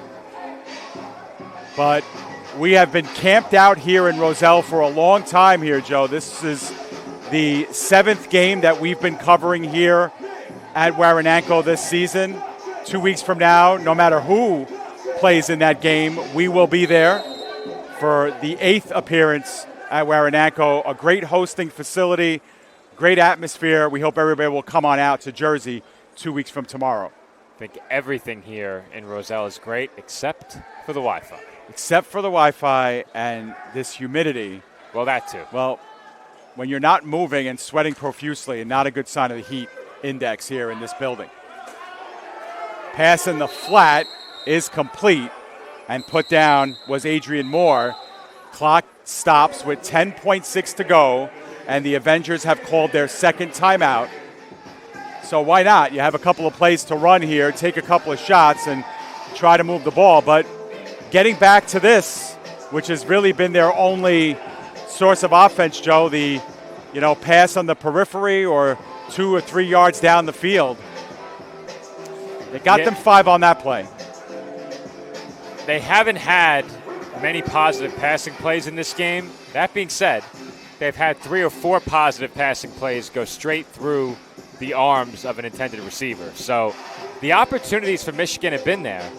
And considering that one of those incompletions that went through a receiver's arms ended up turning into an interception, you make that play plus 1 or 2 more, maybe you take a possession or 2 away from the Bearcats in this first half and keep this game a bit closer. But there's no way around it. It's been a very, very sloppy first half for the Avengerz, and we'll see if they can come out and play a cleaner second half. Even if that doesn't get them back in the game, you know they'd like to have something positive to take away from this game heading into the long trip home. Well, the Bearcats said it during pregame, Joe, when we spoke to them. The pass rush was going to be critical in this game, and that's been the difference. As once again, a sack on the play as Brown is bottled up. 4-yard loss on the play will bring up 3rd and 9, and we're going to have the final timeout called by the Avengerz with 3.8 seconds to go.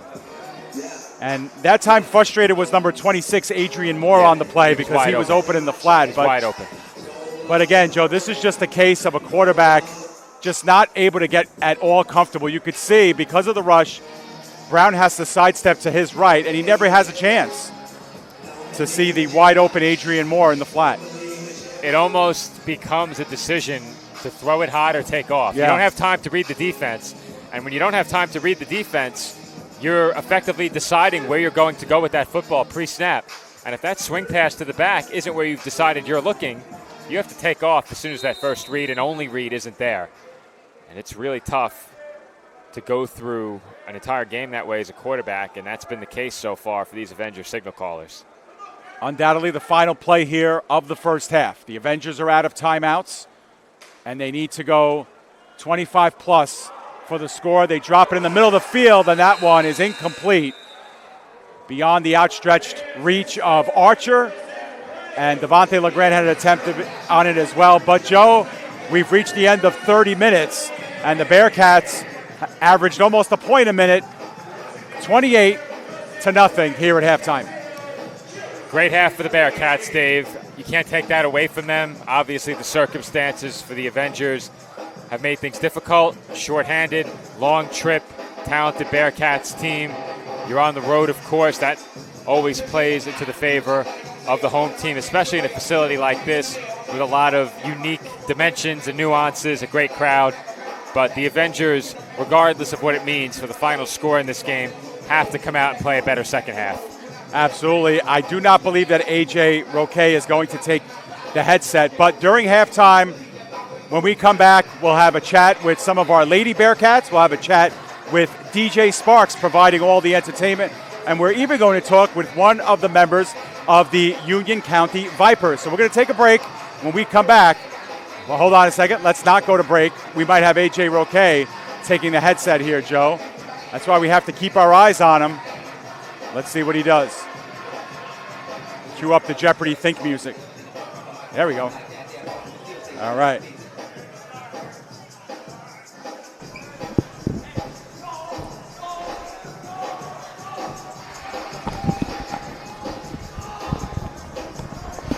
All right, AJ, you hear me all right?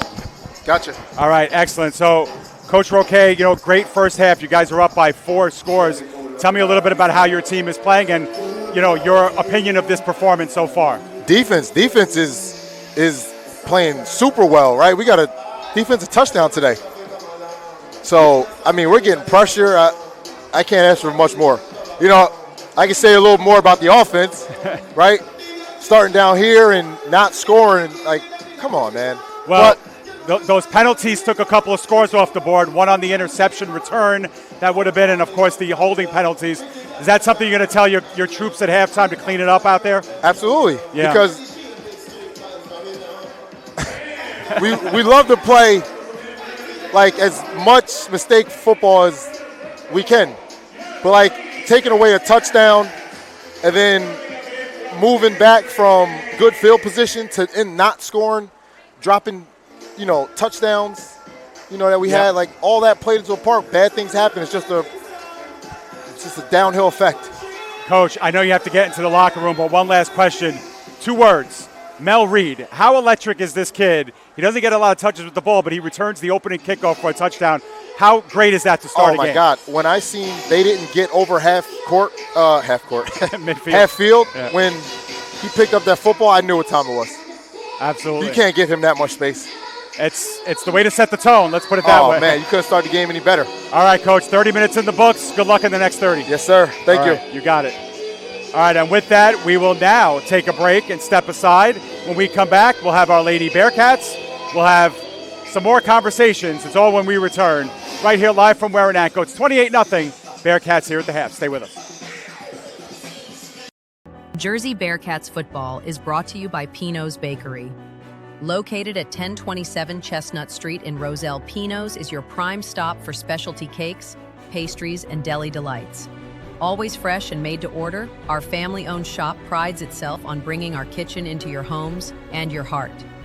Pino's is where family, tradition, and goodness are a daily thing. Visit us at 1027 Chestnut Street in Roselle or online at pinosbakery.net. Thank you to our friends at Pino's Bakery. The Jersey Bearcats salute Coach James Cheese Roach and the Union County Vipers U14 squad in their recent championship. The Vipers will be honored at halftime by the Bearcats, who aspire to be champions just like them. To find out more information and to be a part of the great team with the Vipers, contact Coach Roach at 908-296-9395. If you plan to do chicken, then do chicken like a champ at Wing It On in Linden. Voted #1 medium wing sauce at the National Buffalo Wing Festival. Wing It On is family owned and operated in Linden, New Jersey, and we have an excellent array of your favorite wings and chicken done to perfection. We have the true flavor of champions at Wing It On. Stop in or order now at wingiton.com or call our store at 908-486-0910. Refined, restorative, results-driven.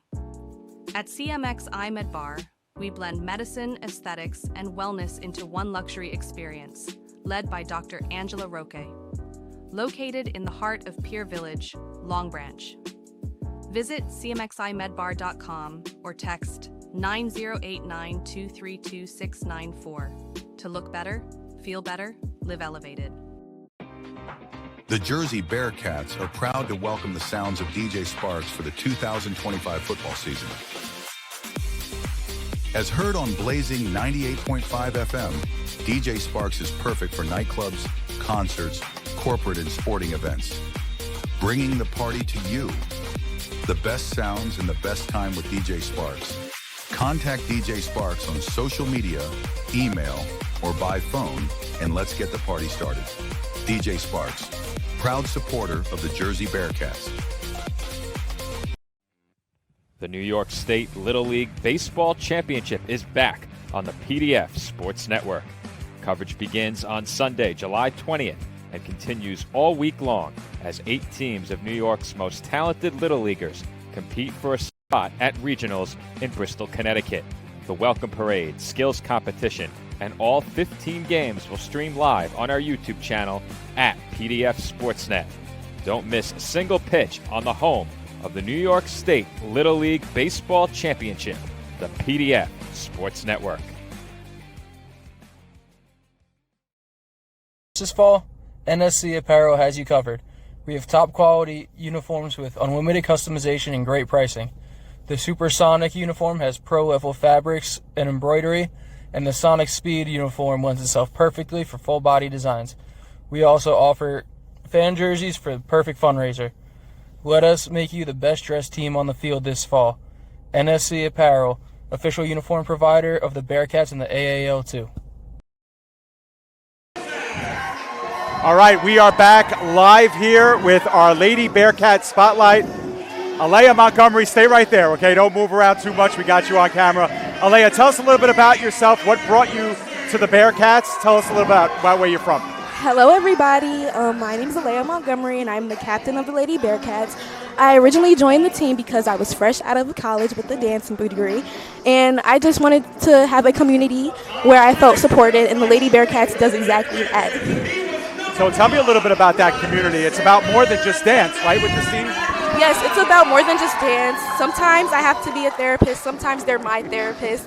So I love the girls, and we just always support each other, and I couldn't ask for a better support system. Yeah, you know, when you guys get introduced, they always say it's the hardest working ladies in arena football. And that's because you guys work a great deal during the week to get those routines down pat. Tell me a little bit about the work that goes into that. So usually we have a guest choreographer come in on a Sunday, and then we will learn our own media timeout dances on Tuesday and review what we learned on Sunday. And then we will perform on a Friday like today or Saturday. Excellent. So Alea, tell me a little bit about your long-term plans, whether it's dance, cheer, doing this for a profession. Tell me a little bit about where you'd like this to go for you. So I would love to be a professional dancer, like a backup dancer, as well as a choreographer. And I would love to get my degree in athletic training and maybe physical therapy later on. Excellent. Well, Alea, thank you for joining us here at halftime. Pleasure speaking to you. Thank you so much. All right, Pleasure. you got it. All right, our next guest to throw on the headset is Miss Isabella Africa. Isabella, we've talked to you before, haven't we? Yes, you spoke to me at the last game. Yeah, absolutely. So welcome back. Thank right? you. So tell me a little bit about, since we last spoke, some of the routines that you guys have been working on. Yeah, so we actually have been working on a couple of new routines today. You saw choreography from Charles. He is one of our favorite choreographers, does all different teams, from pro style to commercial style. So we're really happy that we were able to work with him, and that was our halftime routine today. So Isabella, the season is winding to a close. Yeah. Do the routines get bigger and bigger each week as well? Is that something that you guys are conscious of? We definitely try to improve our skills each week. Our routine from last game, we had a few tricks in that one, so we definitely want the dancers to progress throughout the season so that we're not just staying at a constant state.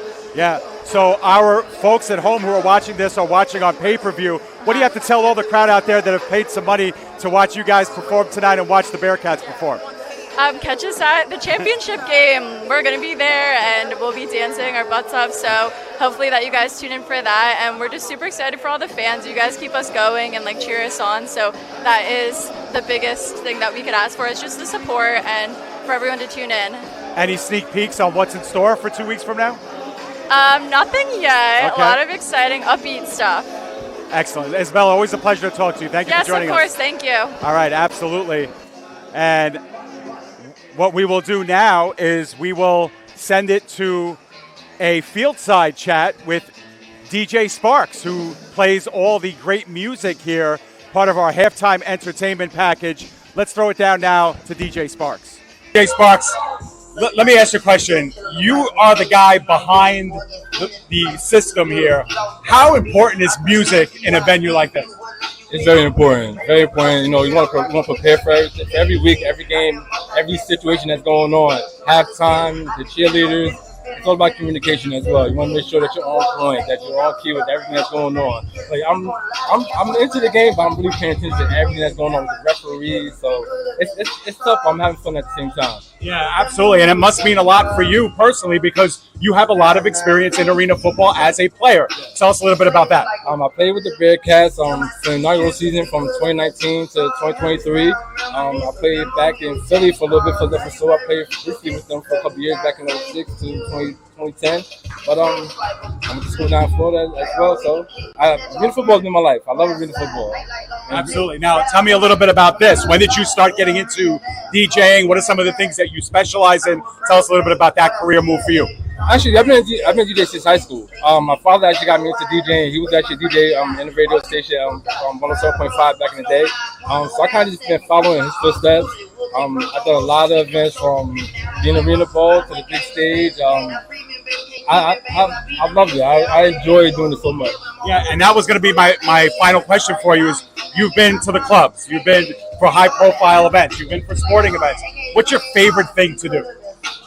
Definitely sporting events. Yeah. I definitely would say sporting events because you're really in tune with everything that's going on. You're interacting with the crowd, interacting with the players as well. So it's a lot. I enjoy this more than anything else. And final question, Ron. You know, you've been with the team every single home game, just like we have. Tell me a little bit about the team itself and what you think about those guys out there and what are their chances to come out of here with a win tonight and possibly punch their ticket to a championship. I love each and everybody on this team. I'm confident in a big W tonight. I'm confident in AJ's coaching style. I'm confident in offense and defense. It's always been our motto, do your job. Do your job, you're going to come out on top. It's 1-0 this week, and that's where we're going to go. 1-0 to next week. All right, last question, Ron. Tell everybody at home how they keep in touch with you, where they can find you on the web and all that. Yes, Instagram, actually all social media platforms, DJ Sparks with a Z, not as DJ Sparks with a Z on Instagram, Facebook, TikTok, Snapchat, all social media, DJ Sparks with a Z. All right. Thank you for your time, Ron. Thank you, sir. Appreciate it. All right, you got it. Joe will send it back up to you. All right, so we are back here getting ready for the start of the third quarter. Nice to talk to a couple of our Lady Bearcats and DJ Sparks. A lot of people behind the scenes, Joe, that make these events so great. Such a great family atmosphere here. We talk about it all the time, but it's nice to showcase those two young ladies and, of course, the guy behind the scenes with all these great tunes and keeping our crowd hyped, DJ Sparks. Well, DJ Sparks has the WWE playlist, which I know you're a huge fan of. He has the Throwback Childhood Cartoons playlist. That's one that I'm a big fan of. But DJ Sparks, the Lady Bearcats, and many more individuals make game days like this possible. It's a blast covering the Bearcats in the American Arena League 2. And for fans of Jersey, it's looking like they're going to take in one more Bearcats home game this year. Officially a neutral site game, but the AAL2 championship will be played here at Warenenko regardless of tonight's result. Right now, it's looking pretty good for the Bearcats. Yeah, well, if the Bearcats do hang on and win, and we would expect this score to hold, the two teams in the South will not think that's a neutral site game by any stretch. It'll be a long trip for them, and for a lot of these guys in red, it'll be just a short drive here to the arena. But they've earned it too, Joe. By virtue of a 9-1 regular season record, you can make the case that even if this wasn't the neutral site, the Bearcats deserve this home field from the way they've played all season. I think that's a fair assessment, and this effort thus far has been really impressive for Jersey, and Coach Roque highlighted it. The defense has been phenomenal tonight. You can't ask for any more out of that unit. The offense has had a couple of hiccups along the way, mostly due to penalties, but they did have a drop touchdown, a failure to score on the goal line. That being said, they've done enough. Well, we have a number 41 kicking off. We don't have a 41 on the Bearcats roster, and this run back is a good one, and it gets to the Bearcats side of the field. A very active Adrian Moore doing the honors, and we're officially underway here in the third quarter. The Avengerz have a long way to come back from, down by 4 scores. But they get the ball first, a chance to set the tone, get something established here in this second half. If you're the Avengerz, like I mentioned before, you're looking for something positive to take away from this game ahead of the long trip home. And trailing by 4 scores, I think right now you're not thinking about the final result, win versus loss. You're just thinking about erasing the shutout and taking it one possession at a time. You score here, quick strike touchdown, get a stop. All of a sudden, then you start thinking about, all right, what do we need to do to get back in this and make this a one-score game? Give ourselves a chance late. We've mentioned this team good in close games, and the one game that wasn't so close was, as you mentioned, one of the biggest losses for any team in the AAL2 all season. They're hoping to avoid a similar outcome tonight. Out of the backfield, the quick flare pass goes for no gain, maybe a short loss, as it was more on the catch from Brown. But we got to figure we'll be seeing a lot of that. Really hurried up offense, getting the ball out quickly out of Brown's hands. Well, as I mentioned before, Dave, with how quickly this Bearcats pass rush is getting home, you almost have to make the decision about where you're going with the football pre-snap. You make your pre-snap read, you take a look at what you think might be open, and as soon as you sense that pressure, you have to get rid of that football. If you don't, you're probably going to end up looking up at the lights. And unfortunately, for those who have been in a quarterback tonight, Pregame and Brown on the side of the Avengerz, they've spent a lot of time on the turf. Second down and a long 10 here as they are using every second of the play clock here. You see the white hat counting it down. That means they're inside of 10 seconds to try to get a play off. Deion Brown Jr. missed some time at the close of that first half, is back in the game. The give is underneath, and again, no gain, as right on top of Adrian Moore was Darren Hungerford. It'll be 3rd and 10 coming up. Well, not only have the Avengerz struggled to put points on the board, but they can't pick up any positive yards. Yeah. And the Bearcats are firmly committed to making sure that not only do the Avengerz have no time to get a throw off, but they've paid plenty of attention to the ground game around the line of scrimmage. Every handoff has immediately been bottled up. There's been nowhere to go for the backs tonight, and 2 plays have gone for a net negative of about half a yard. And once again, the Avengerz are staring at a 3rd and long. 3rd and long with the play clock winding down here. We know the Bearcats are capable of putting pressure. Brown and Pregame have been put down multiple times in the backfield with the sacks tonight. Good snap, however, he is able to look down the field, but drops it off in the flat, and trying to make a couple of guys miss was once again Adrian Moore, listed as a defensive back on the roster, has gotten a lot of play in the backfield, at wide receiver as well. It'll set up a 4th and about 4 coming up. Well, that gets them more than halfway there. It makes it 4th and manageable. When you have to get the ball out within, in some cases, a half second of snapping it as a quarterback, it's tough to pick up enough yardage for a first down on a 4th and 10. On a 4th and 4, you just might be able to pick up that yardage in the air, or at least give your receiver a better chance after the catch. 4th down and 4. Avengerz opening drive of the second half. Back to pass is Brown. Brown can't get by Roan. He was tripped up initially by Hungerford. Roan and Ramirez finish him off, and the Bearcats take over on downs. Bearcats defense is giving up just about nothing. They've hardly given up any first downs. They haven't given up any points.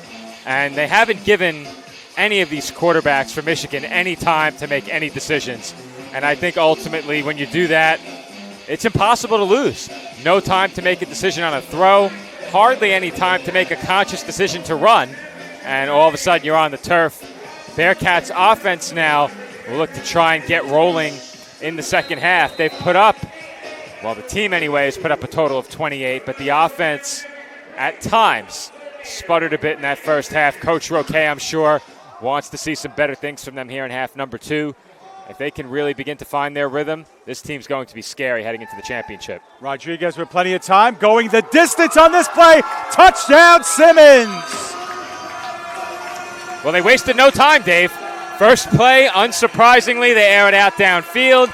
Immediately, Todd Simmons Jr. comes down with it, and immediately the Bearcats have a second half touchdown. It takes them just one play. Jersey leads it by 34. That was a rope by Rodriguez, and it was on a dime. It dropped right into Simmons, who had it bounce off his chest, and he was able to come down with it right through the defensive back. Perfect pass. A great catch by Simmons. We talked to him in the open, and the Bearcats have officially blown this one wide open. If it wasn't already, it's 34-0.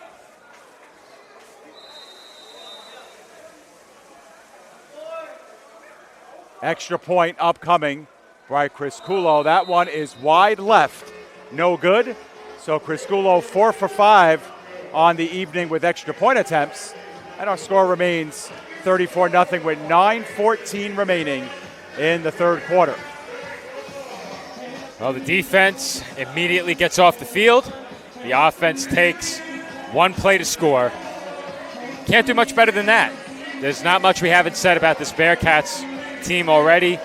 You could make the case that this has been their best performance of the season to this point. And Jersey couldn't have asked for a much better time to get it one game ahead of the championship. They can replicate this effort again next week. They'll be a really tough team to beat.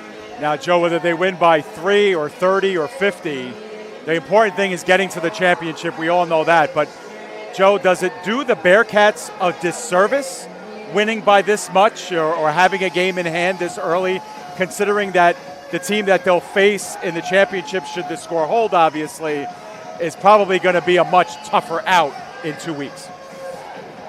I think you want to go into the championship playing your best football, and I don't see any way this game was going to be really tight or won by a razor-thin margin if the Bearcats came in and played their best football. As soon as we saw the numbers that the Avengerz brought with them, being 13 players, you had to expect Jersey to be in really good position to win this game. I think that was a given once you see that they're up against just 13 players. But we know the kind of team that Jersey is. We know the result of that first matchup earlier this year. And if the Bearcats are playing their best football, I think we would expect a lopsided result. Maybe not like this, but certainly a 2 or 3 score win at the very least for Jersey. Number 41 gets it off. It takes a short hop, but finally collected at the 20. Going nowhere fast was the ball carrier on that play. Either way, though, the Avengerz will start in decent field position at their own 18-yard line. 9 minutes to go in the third quarter. That will be an official timeout as the Vipers have taken the field again. And with this third quarter timeout, we have champions running onto the field literally with the Vipers. They are champions. You know where they got their rings. Right. They're participating in this timeout, and the champions deserve championship rings. And Zolnir championship rings are the official ring provider of the Jersey Bearcats and the AAL2. See the incredible selection and touch of class at Zolnir. Visit us at zchampionshiprings.com and see our competitive pricing, exceptional customer service, and free quotes always. Zolnir Championship Rings. Give Director of Sales Joseph Khalil a call at 1-800-303-8448. Should say 8548. Zolnir is the official ring provider of the Jersey Bearcats and the AAL2. Well, somebody's going to get some unsolicited phone calls now, Dave. That one digit. Hello, sir. Khalil? I need some help with my rings. Make for an entertaining conversation, at least. But we do thank Zolnir. This is our last chance for a T-shirt, Dave. Yep. And we thank all of our friends at our many sponsors. You saw the commercials during the breaks, too. And, folks, we can't emphasize it enough. The only reason why these streams come to you live are through our sponsors, of course, and through your generosity here with this pay-per-view tonight. We thank you for supporting the AAL2 and the Jersey Bearcats. We were able to stream every single game for the Bearcats at home, and we even got to do a road game in the season opener against the New Jersey Roughnecks, another first-year team that had a pretty decent season.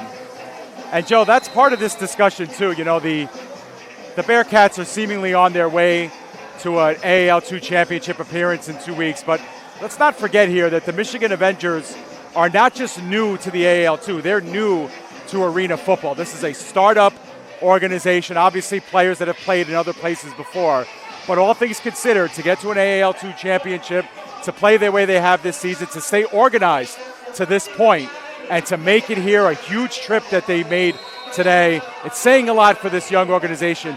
You have to plant the roots somewhere, and that's what this Avengerz team has done this season. They certainly have, and I mentioned they're here for a reason. This team has not lost a game on the field since April. It's been a long time. Yeah. And it was a very impressive first season for them, not only in the AAL2, but as an organization, as you said. And the Pittsburgh Outlaws are a team, we'll get to this thought in a second, as taking a huge hit in the backfield and finished off by Jervon Young is Brown, and Brown is getting up slowly again, or at least is still on the turf. But, Joe, 4 of their wins, the Avengerz, came against the Outlaws. They beat them 3 times during the regular season and beat them by a single score in the playoffs last week. And, you know, the Outlaws, they won an arena football championship last year in the WAL, I believe, during the fall season.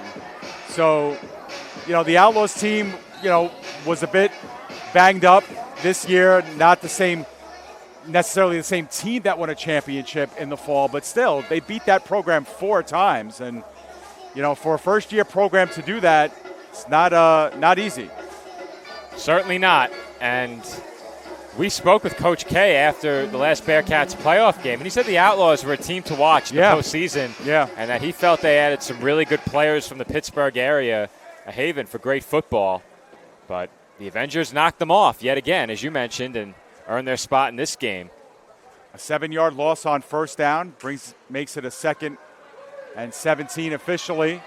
That one thrown in the flat, making one man miss, and going forward was Adrian Moore, who's had himself a big day as far as touches in this game.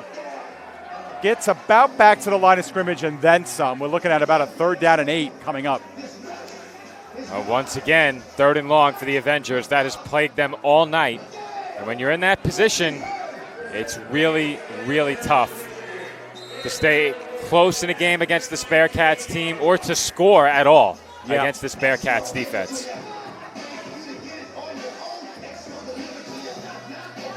The Avengerz taking their time in the huddle, breaking it a little bit late. At this point, they don't really care about the score necessarily, than about trying to piece together some building blocks for the future, trying to leave here with a positive taste in their mouth.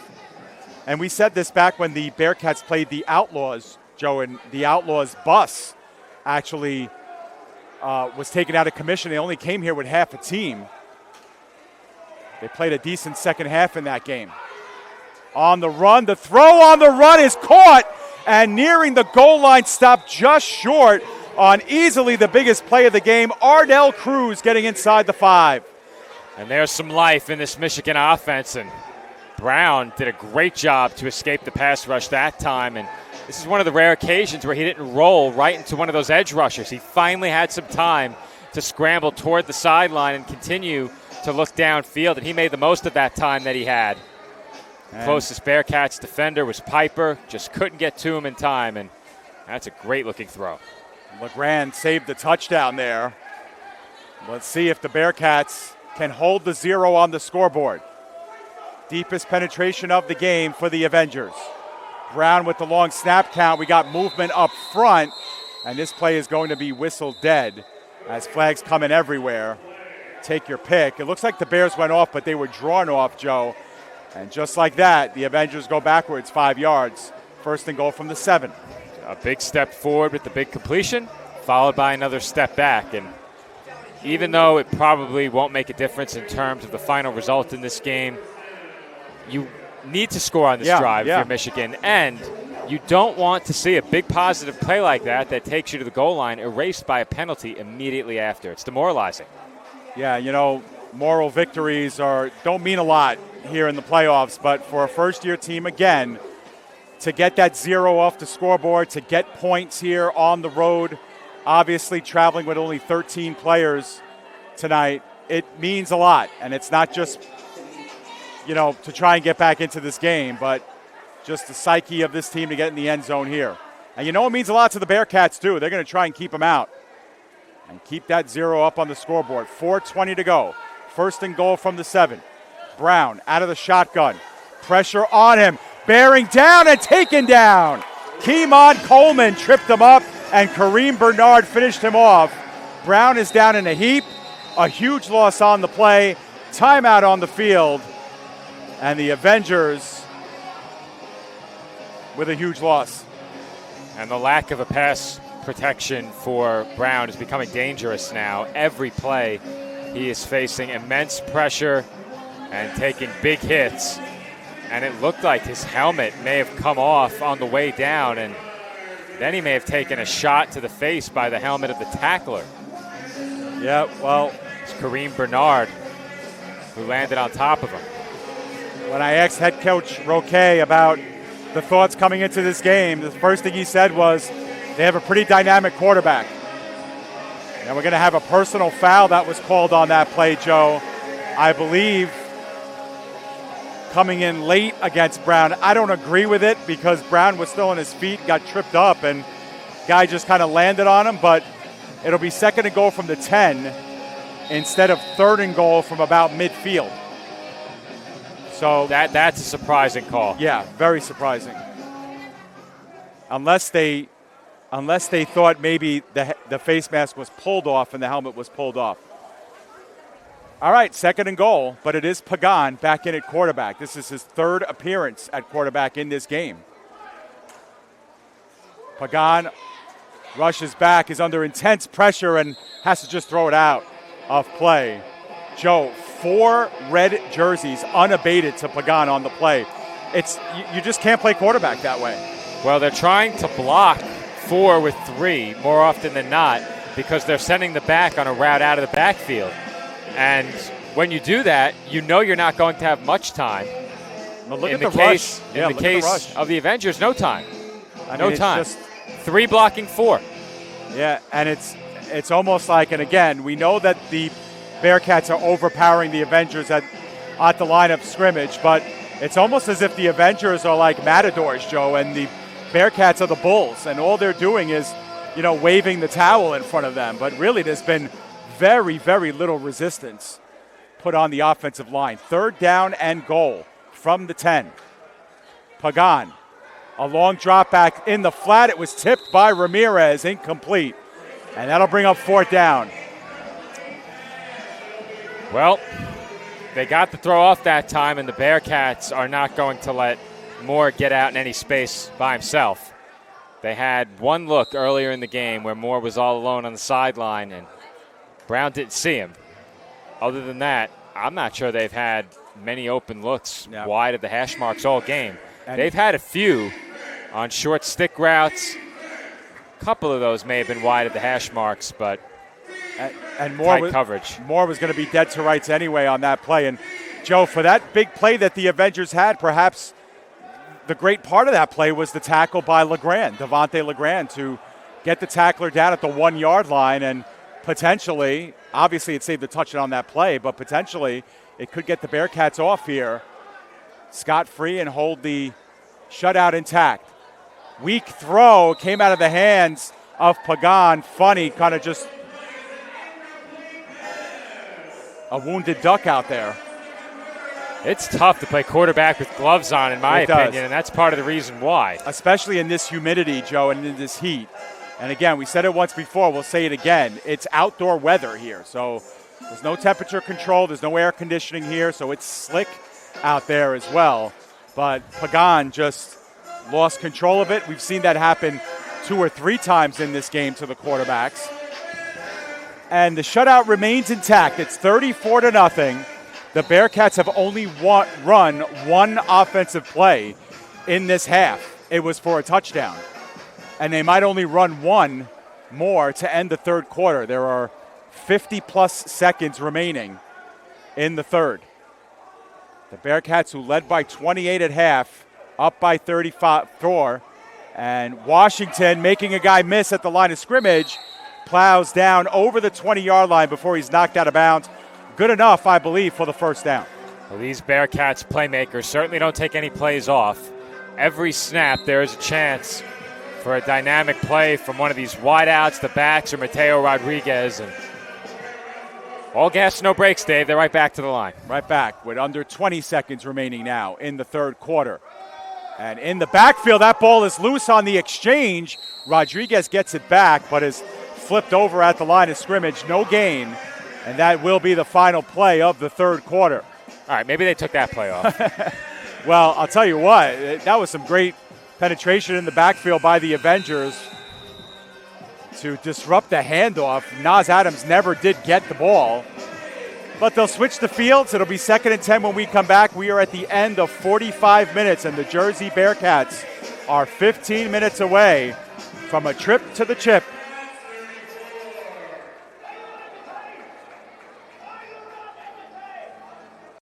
Jersey Bearcats football is brought to you by Pino's Bakery. Located at 1027 Chestnut Street in Roselle, Pino's is your prime stop for specialty cakes, pastries, and deli delights. Always fresh and made to order, our family-owned shop prides itself on bringing our kitchen into your homes and your heart. Pino's is where family, tradition, and goodness are a daily thing. Visit us at 1027 Chestnut Street in Roselle or online at pinosbakery.net. Thank you to our friends at Pino's Bakery. The Jersey Bearcats salute Coach James Cheese Roach and the Union County Vipers U14 squad in their recent championship. The Vipers will be honored at halftime by the Bearcats, who aspire to be champions just like them. To find out more information and to be a part of the great team with the Vipers, contact Coach Roach at 908-296-9395. If you plan to do chicken, then do chicken like a champ at Wing It On in Linden. Voted #1 medium wing sauce at the National Buffalo Wing Festival. Wing It On is family owned and operated in Linden, New Jersey, and we have an excellent array of your favorite wings and chicken done to perfection. We have the true flavor of champions at Wing It On. Stop in or order now at wingiton.com or call our store at 908-486-0910. Refined, restorative, results-driven. At CMX iMed Bar, we blend medicine, aesthetics, and wellness into one luxury experience, led by Dr. Angela Roque. Located in the heart of Pier Village, Long Branch. Visit cmximedbar.com or text 9089-232-694 to look better, feel better, live elevated. We're back here live from Warananko Sports Complex in Roselle, New Jersey. We're about to start the final 15 here. Jersey Bearcats all over the Michigan Avengerz from start to finish. The first play of the game was a kickoff return for a touchdown, and the Bearcats have not let up since. The Avengerz with their deepest penetration in the last drive, the Bearcats with the goal line stand. 2nd and 10. Rodriguez looks for the home run. He has Simmons, touchdown! #2 for #3. And the Bearcats are up by a 40 spot. They're pouring it on now, Dave. Getting whatever they want down the field. A couple of deep shots, a couple of connections between Rodriguez and Simmons Jr., another Bearcats touchdown, and a 40-point lead. And Mateo Rodriguez. Oh, okay, that was Chris Culo with the pass. So Chris Culo came in. Sorry about that. But Chris Culo gets the touchdown pass. I was just about to say Rodriguez with 2 touchdown rushes and 2 touchdown passes. Not to be, as it was Chris Culo who came out. And that's a nice throw by the young man, Chris Culo. And he has a chance to finish it out with the extra point. Not often you get to throw a touchdown and kick the PAT. Not since Tom Brady, right? And he had the drop kick the one time. He drop kicked the PAT? I thought he did it one time. He punted. What? Speak up. You could be on camera. Go ahead. Doug Flutie, he said. Oh, Doug Flutie did it. All right. All right. Right team. Was he on the Patriots? Or no, the Bills, right? Yeah, the Bills. Patriots. Well, 40-0 after the missed extra point. And the route has been on for a while here. And, you know, Joe, Chris Criscuolo started the season splitting time with Mateo Rodriguez, and it wasn't until about week 4 where the Bearcats went exclusively to one quarterback, but it's got to feel good for Criscuolo, who did perform well over the first 3 to 4 weeks of the season, to get in there, you know, in this fourth quarter, get some reps as well, and your first pass of the game ends up being about a 30-yard touchdown. Well, he's going to get plenty of opportunities the rest of the way. And if this Bearcats defense keeps playing the way that they have in this game, he should get several more drives as we move forward in this fourth quarter.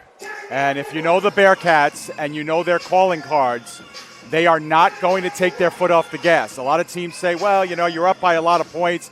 You should just be running the football. You should just be, you know, 3 yards in a cloud of dust. But that's not how they operate. As once again, the Avengerz will start a drive from inside Bearcats territory. And I'll tell you what, Dion Brown Jr., I think, is coming back in the game, Joe, after getting hurt a couple of times. And indeed, he's getting back out there to play quarterback, I believe. But, you know, he's going to be hurting after this game, Joe, but so is number 26, Adrian Moore, who's also playing both sides. He's playing defensive back. He's played a lot of running back. He's caught some balls out of the backfield. He does the kickoff returning for this team.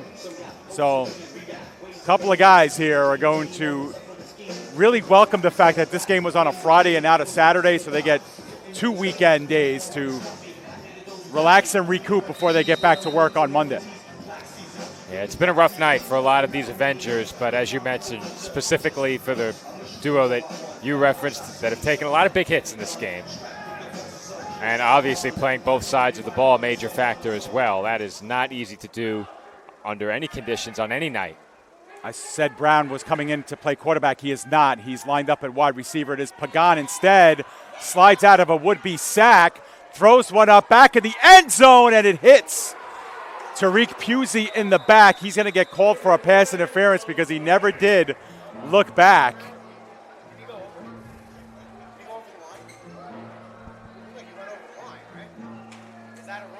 Look, well,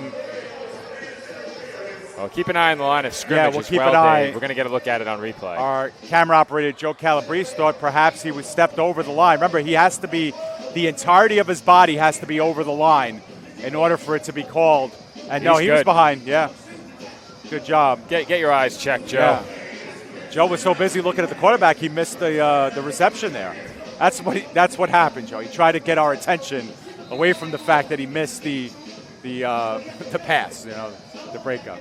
No, but we should say that our camera operator tonight is Joe Calabrese, who came in really from the sidelines in the last hour, in the 11th hour. He arrived straight from the dinner table. Straight from the dinner table, took the place of the very sick Pat Gialorenzo.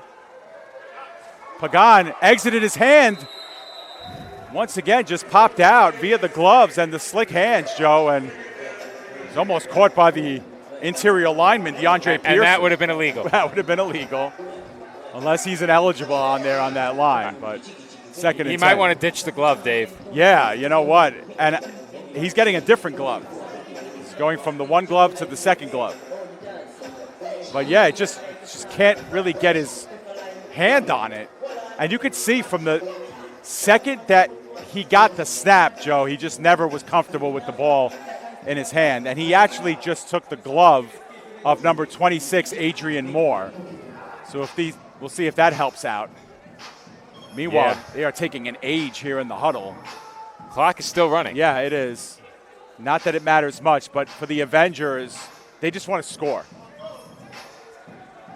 The Bearcats last year won a playoff game 40-0 against the Steel City Stampede. Biggest playoff win in the history of the AAL2. Under center now, Pagan takes it. The pitch out. And nowhere to go, and pinned in on the sideline was Moore again. Perhaps a short loss on the play. And as we approach 8.5 to go, it'll be third down and long, third and about 11 coming up. It's been a recurring theme throughout the game for the Avengerz. And when you're well behind the sticks on third down. There's really not much you could do against a pass rush like this. You just hope to make it fourth down and manageable and give your offense a chance. And we said how Pagan had a world of problems fielding that last snap from the shotgun. He went under center for that last one. And now they'll switch the field here. We'll get Brown and Cruz on the far side of your screen. Under center again. The fake handoff. Decent time that time for Pagan, but he's going to get put down. Jervon Young and Jalil Tyler come in. Another sack for the Bearcats. It'll be fourth down and a long way to go here. 16. Well, we don't track sacks, and we do have to select the player of the game. Can we just have the whole defensive line on together? I guess. We'll just have them shout out some answers to us. But, you know, maybe Ja Valentine, the defensive coordinator, can hop on with us.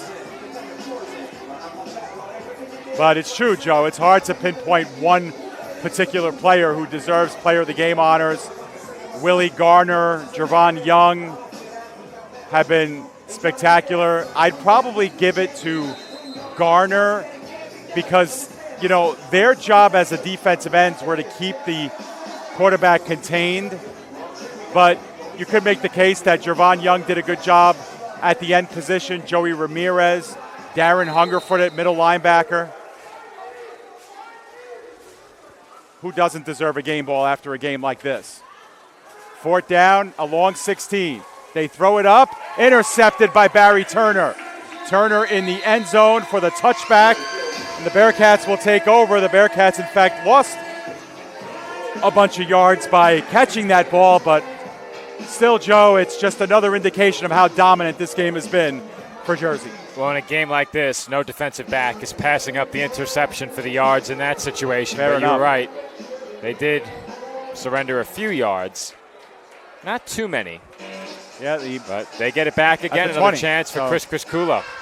So actually it was +1 in yardage because was the it? touchback brought it back to the 20-yard line. Somebody's got to check in on our math skills.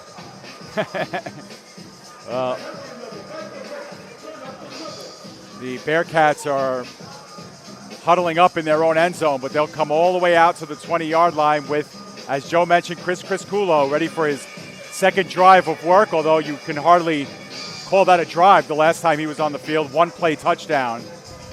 And if you know the Bearcats like we do, they're going to try and put some more points on the board. I could have sworn Zahir Rittman broke out the Naruto run coming out of the end zone there to get into position on the offensive line. With a head of steam, that's right. In motion, and the give is underneath to Reed. Reed with the speed! Broke a tackle at about the 20 and gets down to the 10. There was a flag that came out late in there. It happened up the field. So perhaps the yards will be cut short, but Reed went for about 20 yards on that last run. Did you rehearse that one, Reed, with the speed?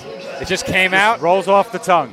Sure does. Mel Reed's had himself a couple of very impactful touches, but I think this one's coming back.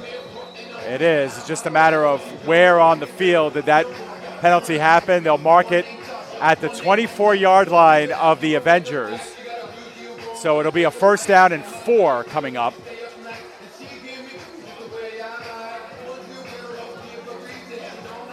Well, now they're backing it up a little bit further.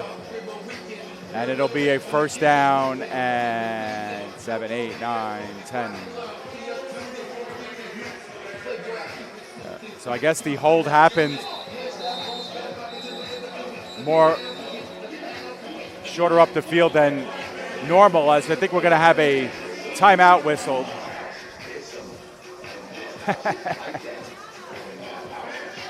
So we'll have our fourth quarter timeout, and it's time to start thinking about where we're going to eat after the game, and we know where the lucky winners of this next event are going. It's Applebee's of Linden.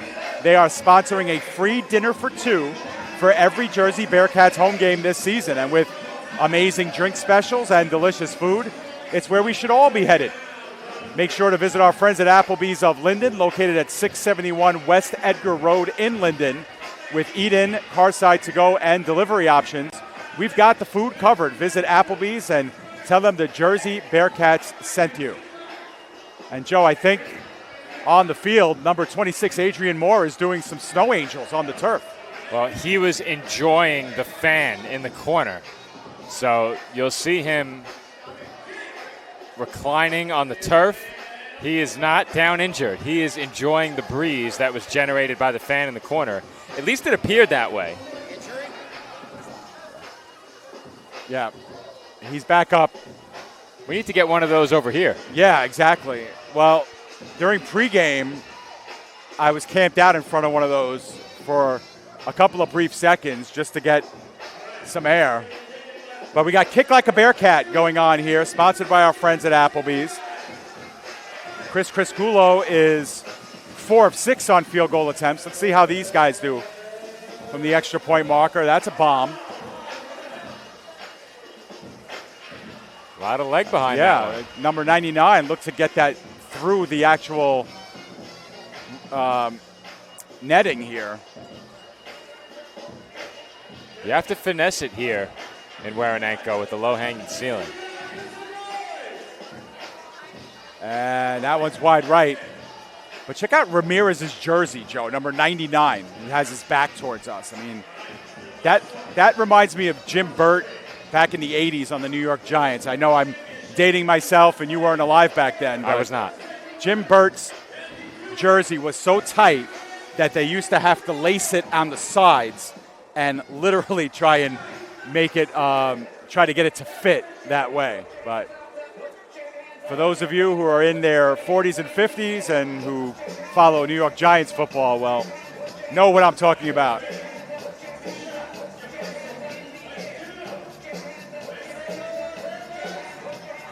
You're not in the 50s yet, right? It will be 1 month and 1 month, 11 days. 1 month, 11 41 days. So we have to have a 50th birthday celebration on PDF. Well, every August we get together for the PDF's birthday. PDF turns 3 this year, and every year Joe and I take the entire PDF staff out to eat, and we celebrate a year that was in PDF Sports Network, and we have a lot to celebrate this year, especially with some new clients. Of course, our first overseas broadcast in Helsinki, Finland, a little bit earlier, or a few weeks ago. This summer we'll have coverage of the Elite Football Alliance and the Jersey Sharks of the League of All Leagues, so 2 different summer leagues in semi-professional football will be housed here.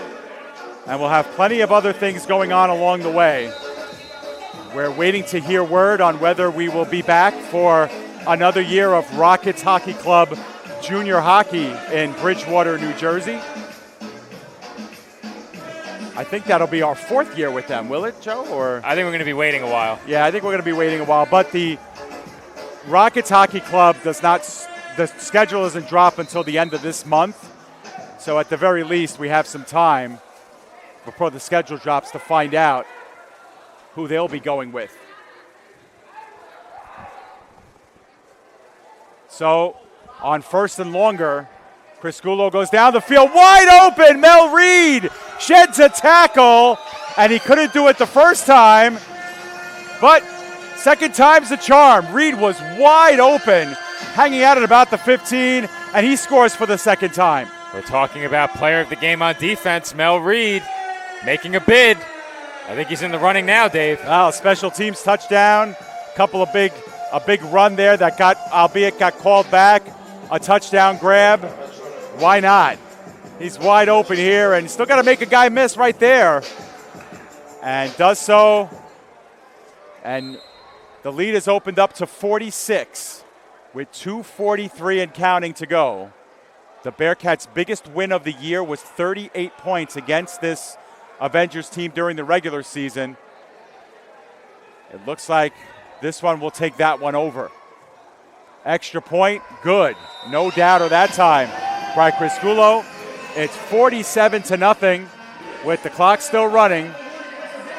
And the Bearcats just a couple of minutes away, Joe, from making their second trip to the championship in 3 years. Joe, we were there a couple of years ago when the Bearcats beat the Steel City Stampede to win the inaugural AAL2 championship. And they'll probably be looked at the favorites in 2 weeks and a day as well. If they play like this, how can you not view them as the favorite? Obviously, when the season is looked back on after it's over, a lot of the time you're only as good as your last game. So for the Bearcats, if they can play like this one more time, you have to like their chances to come away with another AAL2 banner. But you have to take care of business next week if you're Jersey. And what happened tonight is by no means a sure indication of what will happen next week. So Jersey has to go out and execute. And I keep saying next week, it is 2 weeks. Yep. Next game, so used to covering games week to week, but in order to allow opponents to secure travel arrangements, they put 2 weeks between games. I wish it was next week. I can't wait. Yeah. Well, me too. I wouldn't have to miss the game, but I will not be here in 2 weeks. Nick Bavona, the lucky sucker who gets to take my spot and call the game with you, Joe. But deservedly so, as Nick has been with us for most of the season as our engineer. Can't wait to watch that one with you guys on the call in 2 weeks and a day. But like we said, it'll be July 26th. And from what we know right now, Joe, it could change. But from what we know right now, it'll be a 6 o'clock start for that game. Now, that might change. We'll have to figure it out. But on Saturdays here at Waranenko, it could be 6. It might be 7 as well. But that'll come into focus this week. And we'll get that time for you up, of course, on our website, on our YouTube page, and with all the information that you'll need to tune in, no matter where you're from. But you have 2 weeks to make your plans. Get up here in Jersey. If you're not from this area already, support these guys, support these teams, and get on down here to Roselle, pack the house. You have 2 weeks to organize that pay-per-view viewing party. Absolutely. Back in the day, I know how much of a fan you are, but we used to gather back when wrestling was on pay-per-view. We all had to gather. Forget about wrestling. In one house.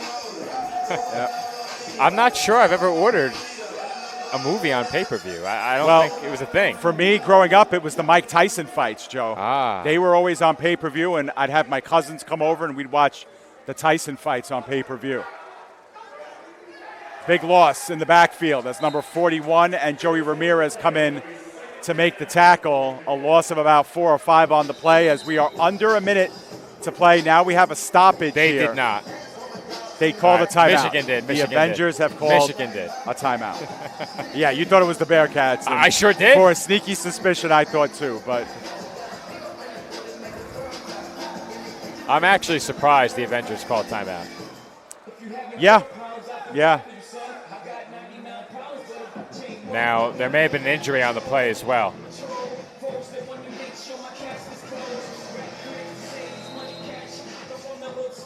Well, just under 42 seconds remaining in this one. We'll see if the Avengerz can put points on the board. The only thing left in question in this game is whether the Bearcats finish with the shutout. And if they do, they'll be the only team in AAL2 history to record a shutout in the playoffs, and they've done it twice in their history. Stepping up is Pagan, and he gets unloaded on by number 41. Who is that, Joe, wearing number 41 today? Mystery man, not on the roster. I'll tell you what, it could be Freddie Carpentieri, who was listed as number 34. Freddie has been on the roster for 3 weeks, but he hasn't gotten into a game. And Freddie Carpentieri played for the Shaolin Hurricanes in the Big East Outdoor League. And so he came to the Bearcats, and he played middle linebacker for the Hurricanes as well. So I'm of the opinion that Carpentieri is number 41. The Avengerz cannot get a playoff before the final gun, and it is official. The Jersey Bearcats, from cruise control from the first moment on, win this one 47-0 and have clinched their trip into the AAL2 championship game. Their opponent yet to be determined.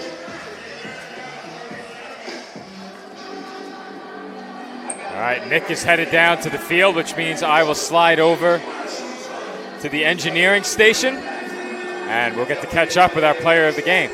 Yep, so we will grab our player of the game, although it could have been any number of Bearcats. There were 30 of them dressed tonight, and I would say about 30 of them deserved game balls for this one.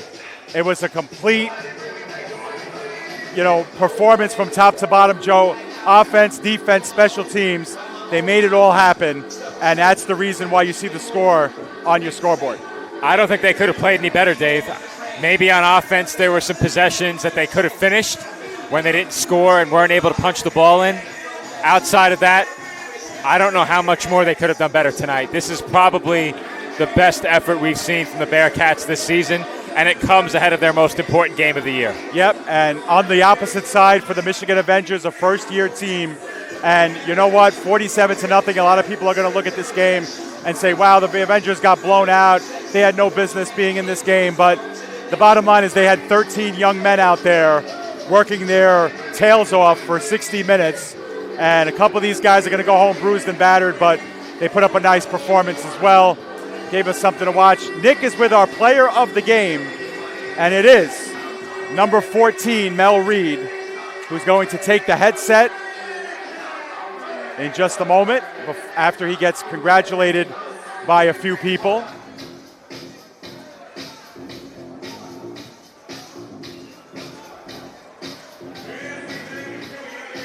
All right. Mel, can you hear us okay? Yeah, I can hear you a little bit. Mel, turn to us so we can take a look at you on the camera here. All right, so Mel, you guys won this game 47-0, but all you needed was the kickoff return that you started with, and we would have had this thing won. Tell me about that play in particular. What'd you see? Before the kickoff, Nas isn't normally on there. My running back Nas told me just follow him, so I bobbled the ball a little bit, but I was able to get it. I found Nas and found 6. Awesome, and yeah, we lost sight of you in the corner. What was happening over there? I just lost track of the ball with the lights, that's all. Right. I made up for it though, man. Coach AJ says he loves when the ball's in your hands. You're like a spark plug. And my broadcast partner, Joe, said, whatever you do if you're the Avengerz, you can't kick it to Mel Reed, but they did. Congratulations on that touchdown. But then, for extra measure, you get the other touchdown on the pass play at the end there. How good does it feel to lend yourself to the offense and score that way as well? Oh, it feels amazing. I mean, we got a loaded team, so I ain't going to sit here and say I get the most opportunities, but I just try to make the best of every opportunity I get, man. So if the ball touching my hand, it sticks all the way in my head. Mel, what's it like playing with this team during the week to practice on Zoom calls when you're breaking down film? Tell me a little bit about the rapport of this team and how well this team gets along with one another. Oh, man, I love it. I love the guys, the coaches. It's an open door policy with everybody. Nobody acts like they're above anybody. So if you got a question or you see something differently, you can speak about it. And I think that's why our team is where we're at right now. Mel, tell me a little bit about your career here in Arena and elsewhere. Have you been a part of a chip game before, like you're going to be in 2 weeks? Not college. That's about it. College. Yeah, but nothing like this. Well, you're a pleasure to watch on the field, Mel. Congratulations on being our player of the game. Enjoy this win with your team. I appreciate you. Thank you, guys. Appreciate you more. Thank you. All right, it's going to be time for the Coach K post-game breakdown, the one that everyone looks forward to every week. Coach K joining us on headset. Coach, you hear me all right? Yeah, I hear you. All right, excellent. Listen, top to bottom, a complete performance, and it started with your team out there, special teams, getting that first touchdown. Tell me a little bit about that. I told them right before we went out, we huddled up. I was like, hey, fellas, phone's ringing. We got a house call on the line. You guys going to pick up and answer it, or are we just going to let it keep ringing?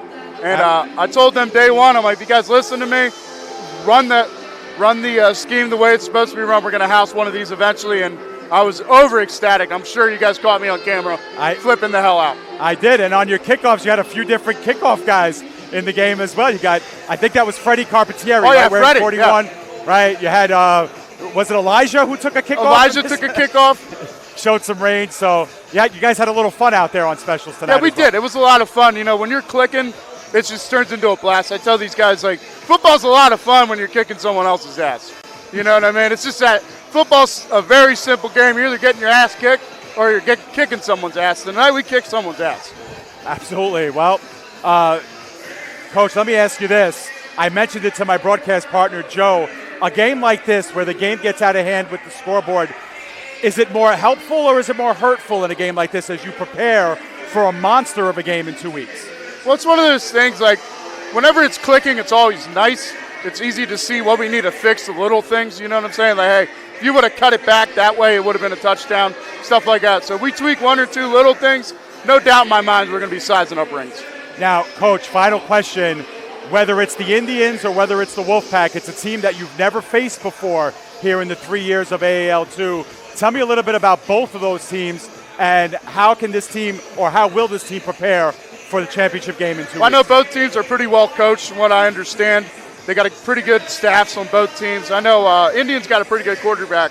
So I'm anxious to watch some film. I'll probably break down some film when I get home tonight with a cup of coffee and enjoy the win for about like another 20 minutes and head home and start preparing for this championship game.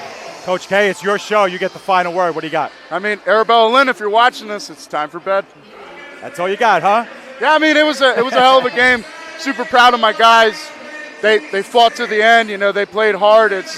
These guys tomorrow are going to wake up and knew they played the Bearcats. I'm going to put it that way. Absolutely. Well, Coach, enjoy the rest of the win with your team here. Congratulations on a great performance. Good luck 2 weeks from now. Thank you. You got it. Coach K and the most anticipated postgame show in arena football, Coach K postgame show. Joe, it started with the first play of the game on the kickoff return. We heard Mel Reed break that play down. It never truly ended from start to finish. Every single play belonged to the Jersey Bearcats, it seemed. Maybe some things to tighten up in 2 weeks with the flags, but otherwise, how much better can you roll into a championship game than with a win like this? Not much. As I said before, I think this is the most complete four-quarter effort that we've seen from this Bearcats team all season, and the scoreboard certainly attests to that. Their biggest win of the season, perhaps the biggest win in the entire league for any team this year. I think it very well may be. And if you're the Bearcats heading into a championship game, you can't ask for a much better performance than this. As I mentioned, the only shortcomings in this game, they didn't finish a couple of offensive drives where they had it down by the goal line, and they had some penalties that backed them up just a bit. That's really it. Very easy issues to clean up, and they can do that. There's no reason to believe there won't be a second banner hanging here in Waranenko next time we see Jersey in this building. And next time we see Jersey in this building will be in 2 weeks and a day on July 26th. Right now, game time 6 p.m. for the Jersey Bearcats. They will face either the Georgia Indians or the Mississippi Wolfpack. We want to thank the entire crew here at Waranenko for having us here. For our broadcast engineer, Nick Bavono, who's been with us for most of the season. He'll be on the call with Joe Foreman in 2 weeks for the championship right here. We thank him very much for all the engineering work he's done during the season. Joe Calabrese, who came straight from the dinner table on short notice, joined us here on camera, did a stupendous job for us here. We thank Joe for being a part of our crew here tonight. For my broadcast partner, Joe Foreman, I'm David Pizzuto, wishing you a great rest of the evening, a great rest of the weekend. Once again, your final score here in the AAL2 semifinals, the Jersey Bearcats 47 and the Michigan Avengerz 0. This has been AAL2 football and Jersey Bearcats football on the PDF Sports Network.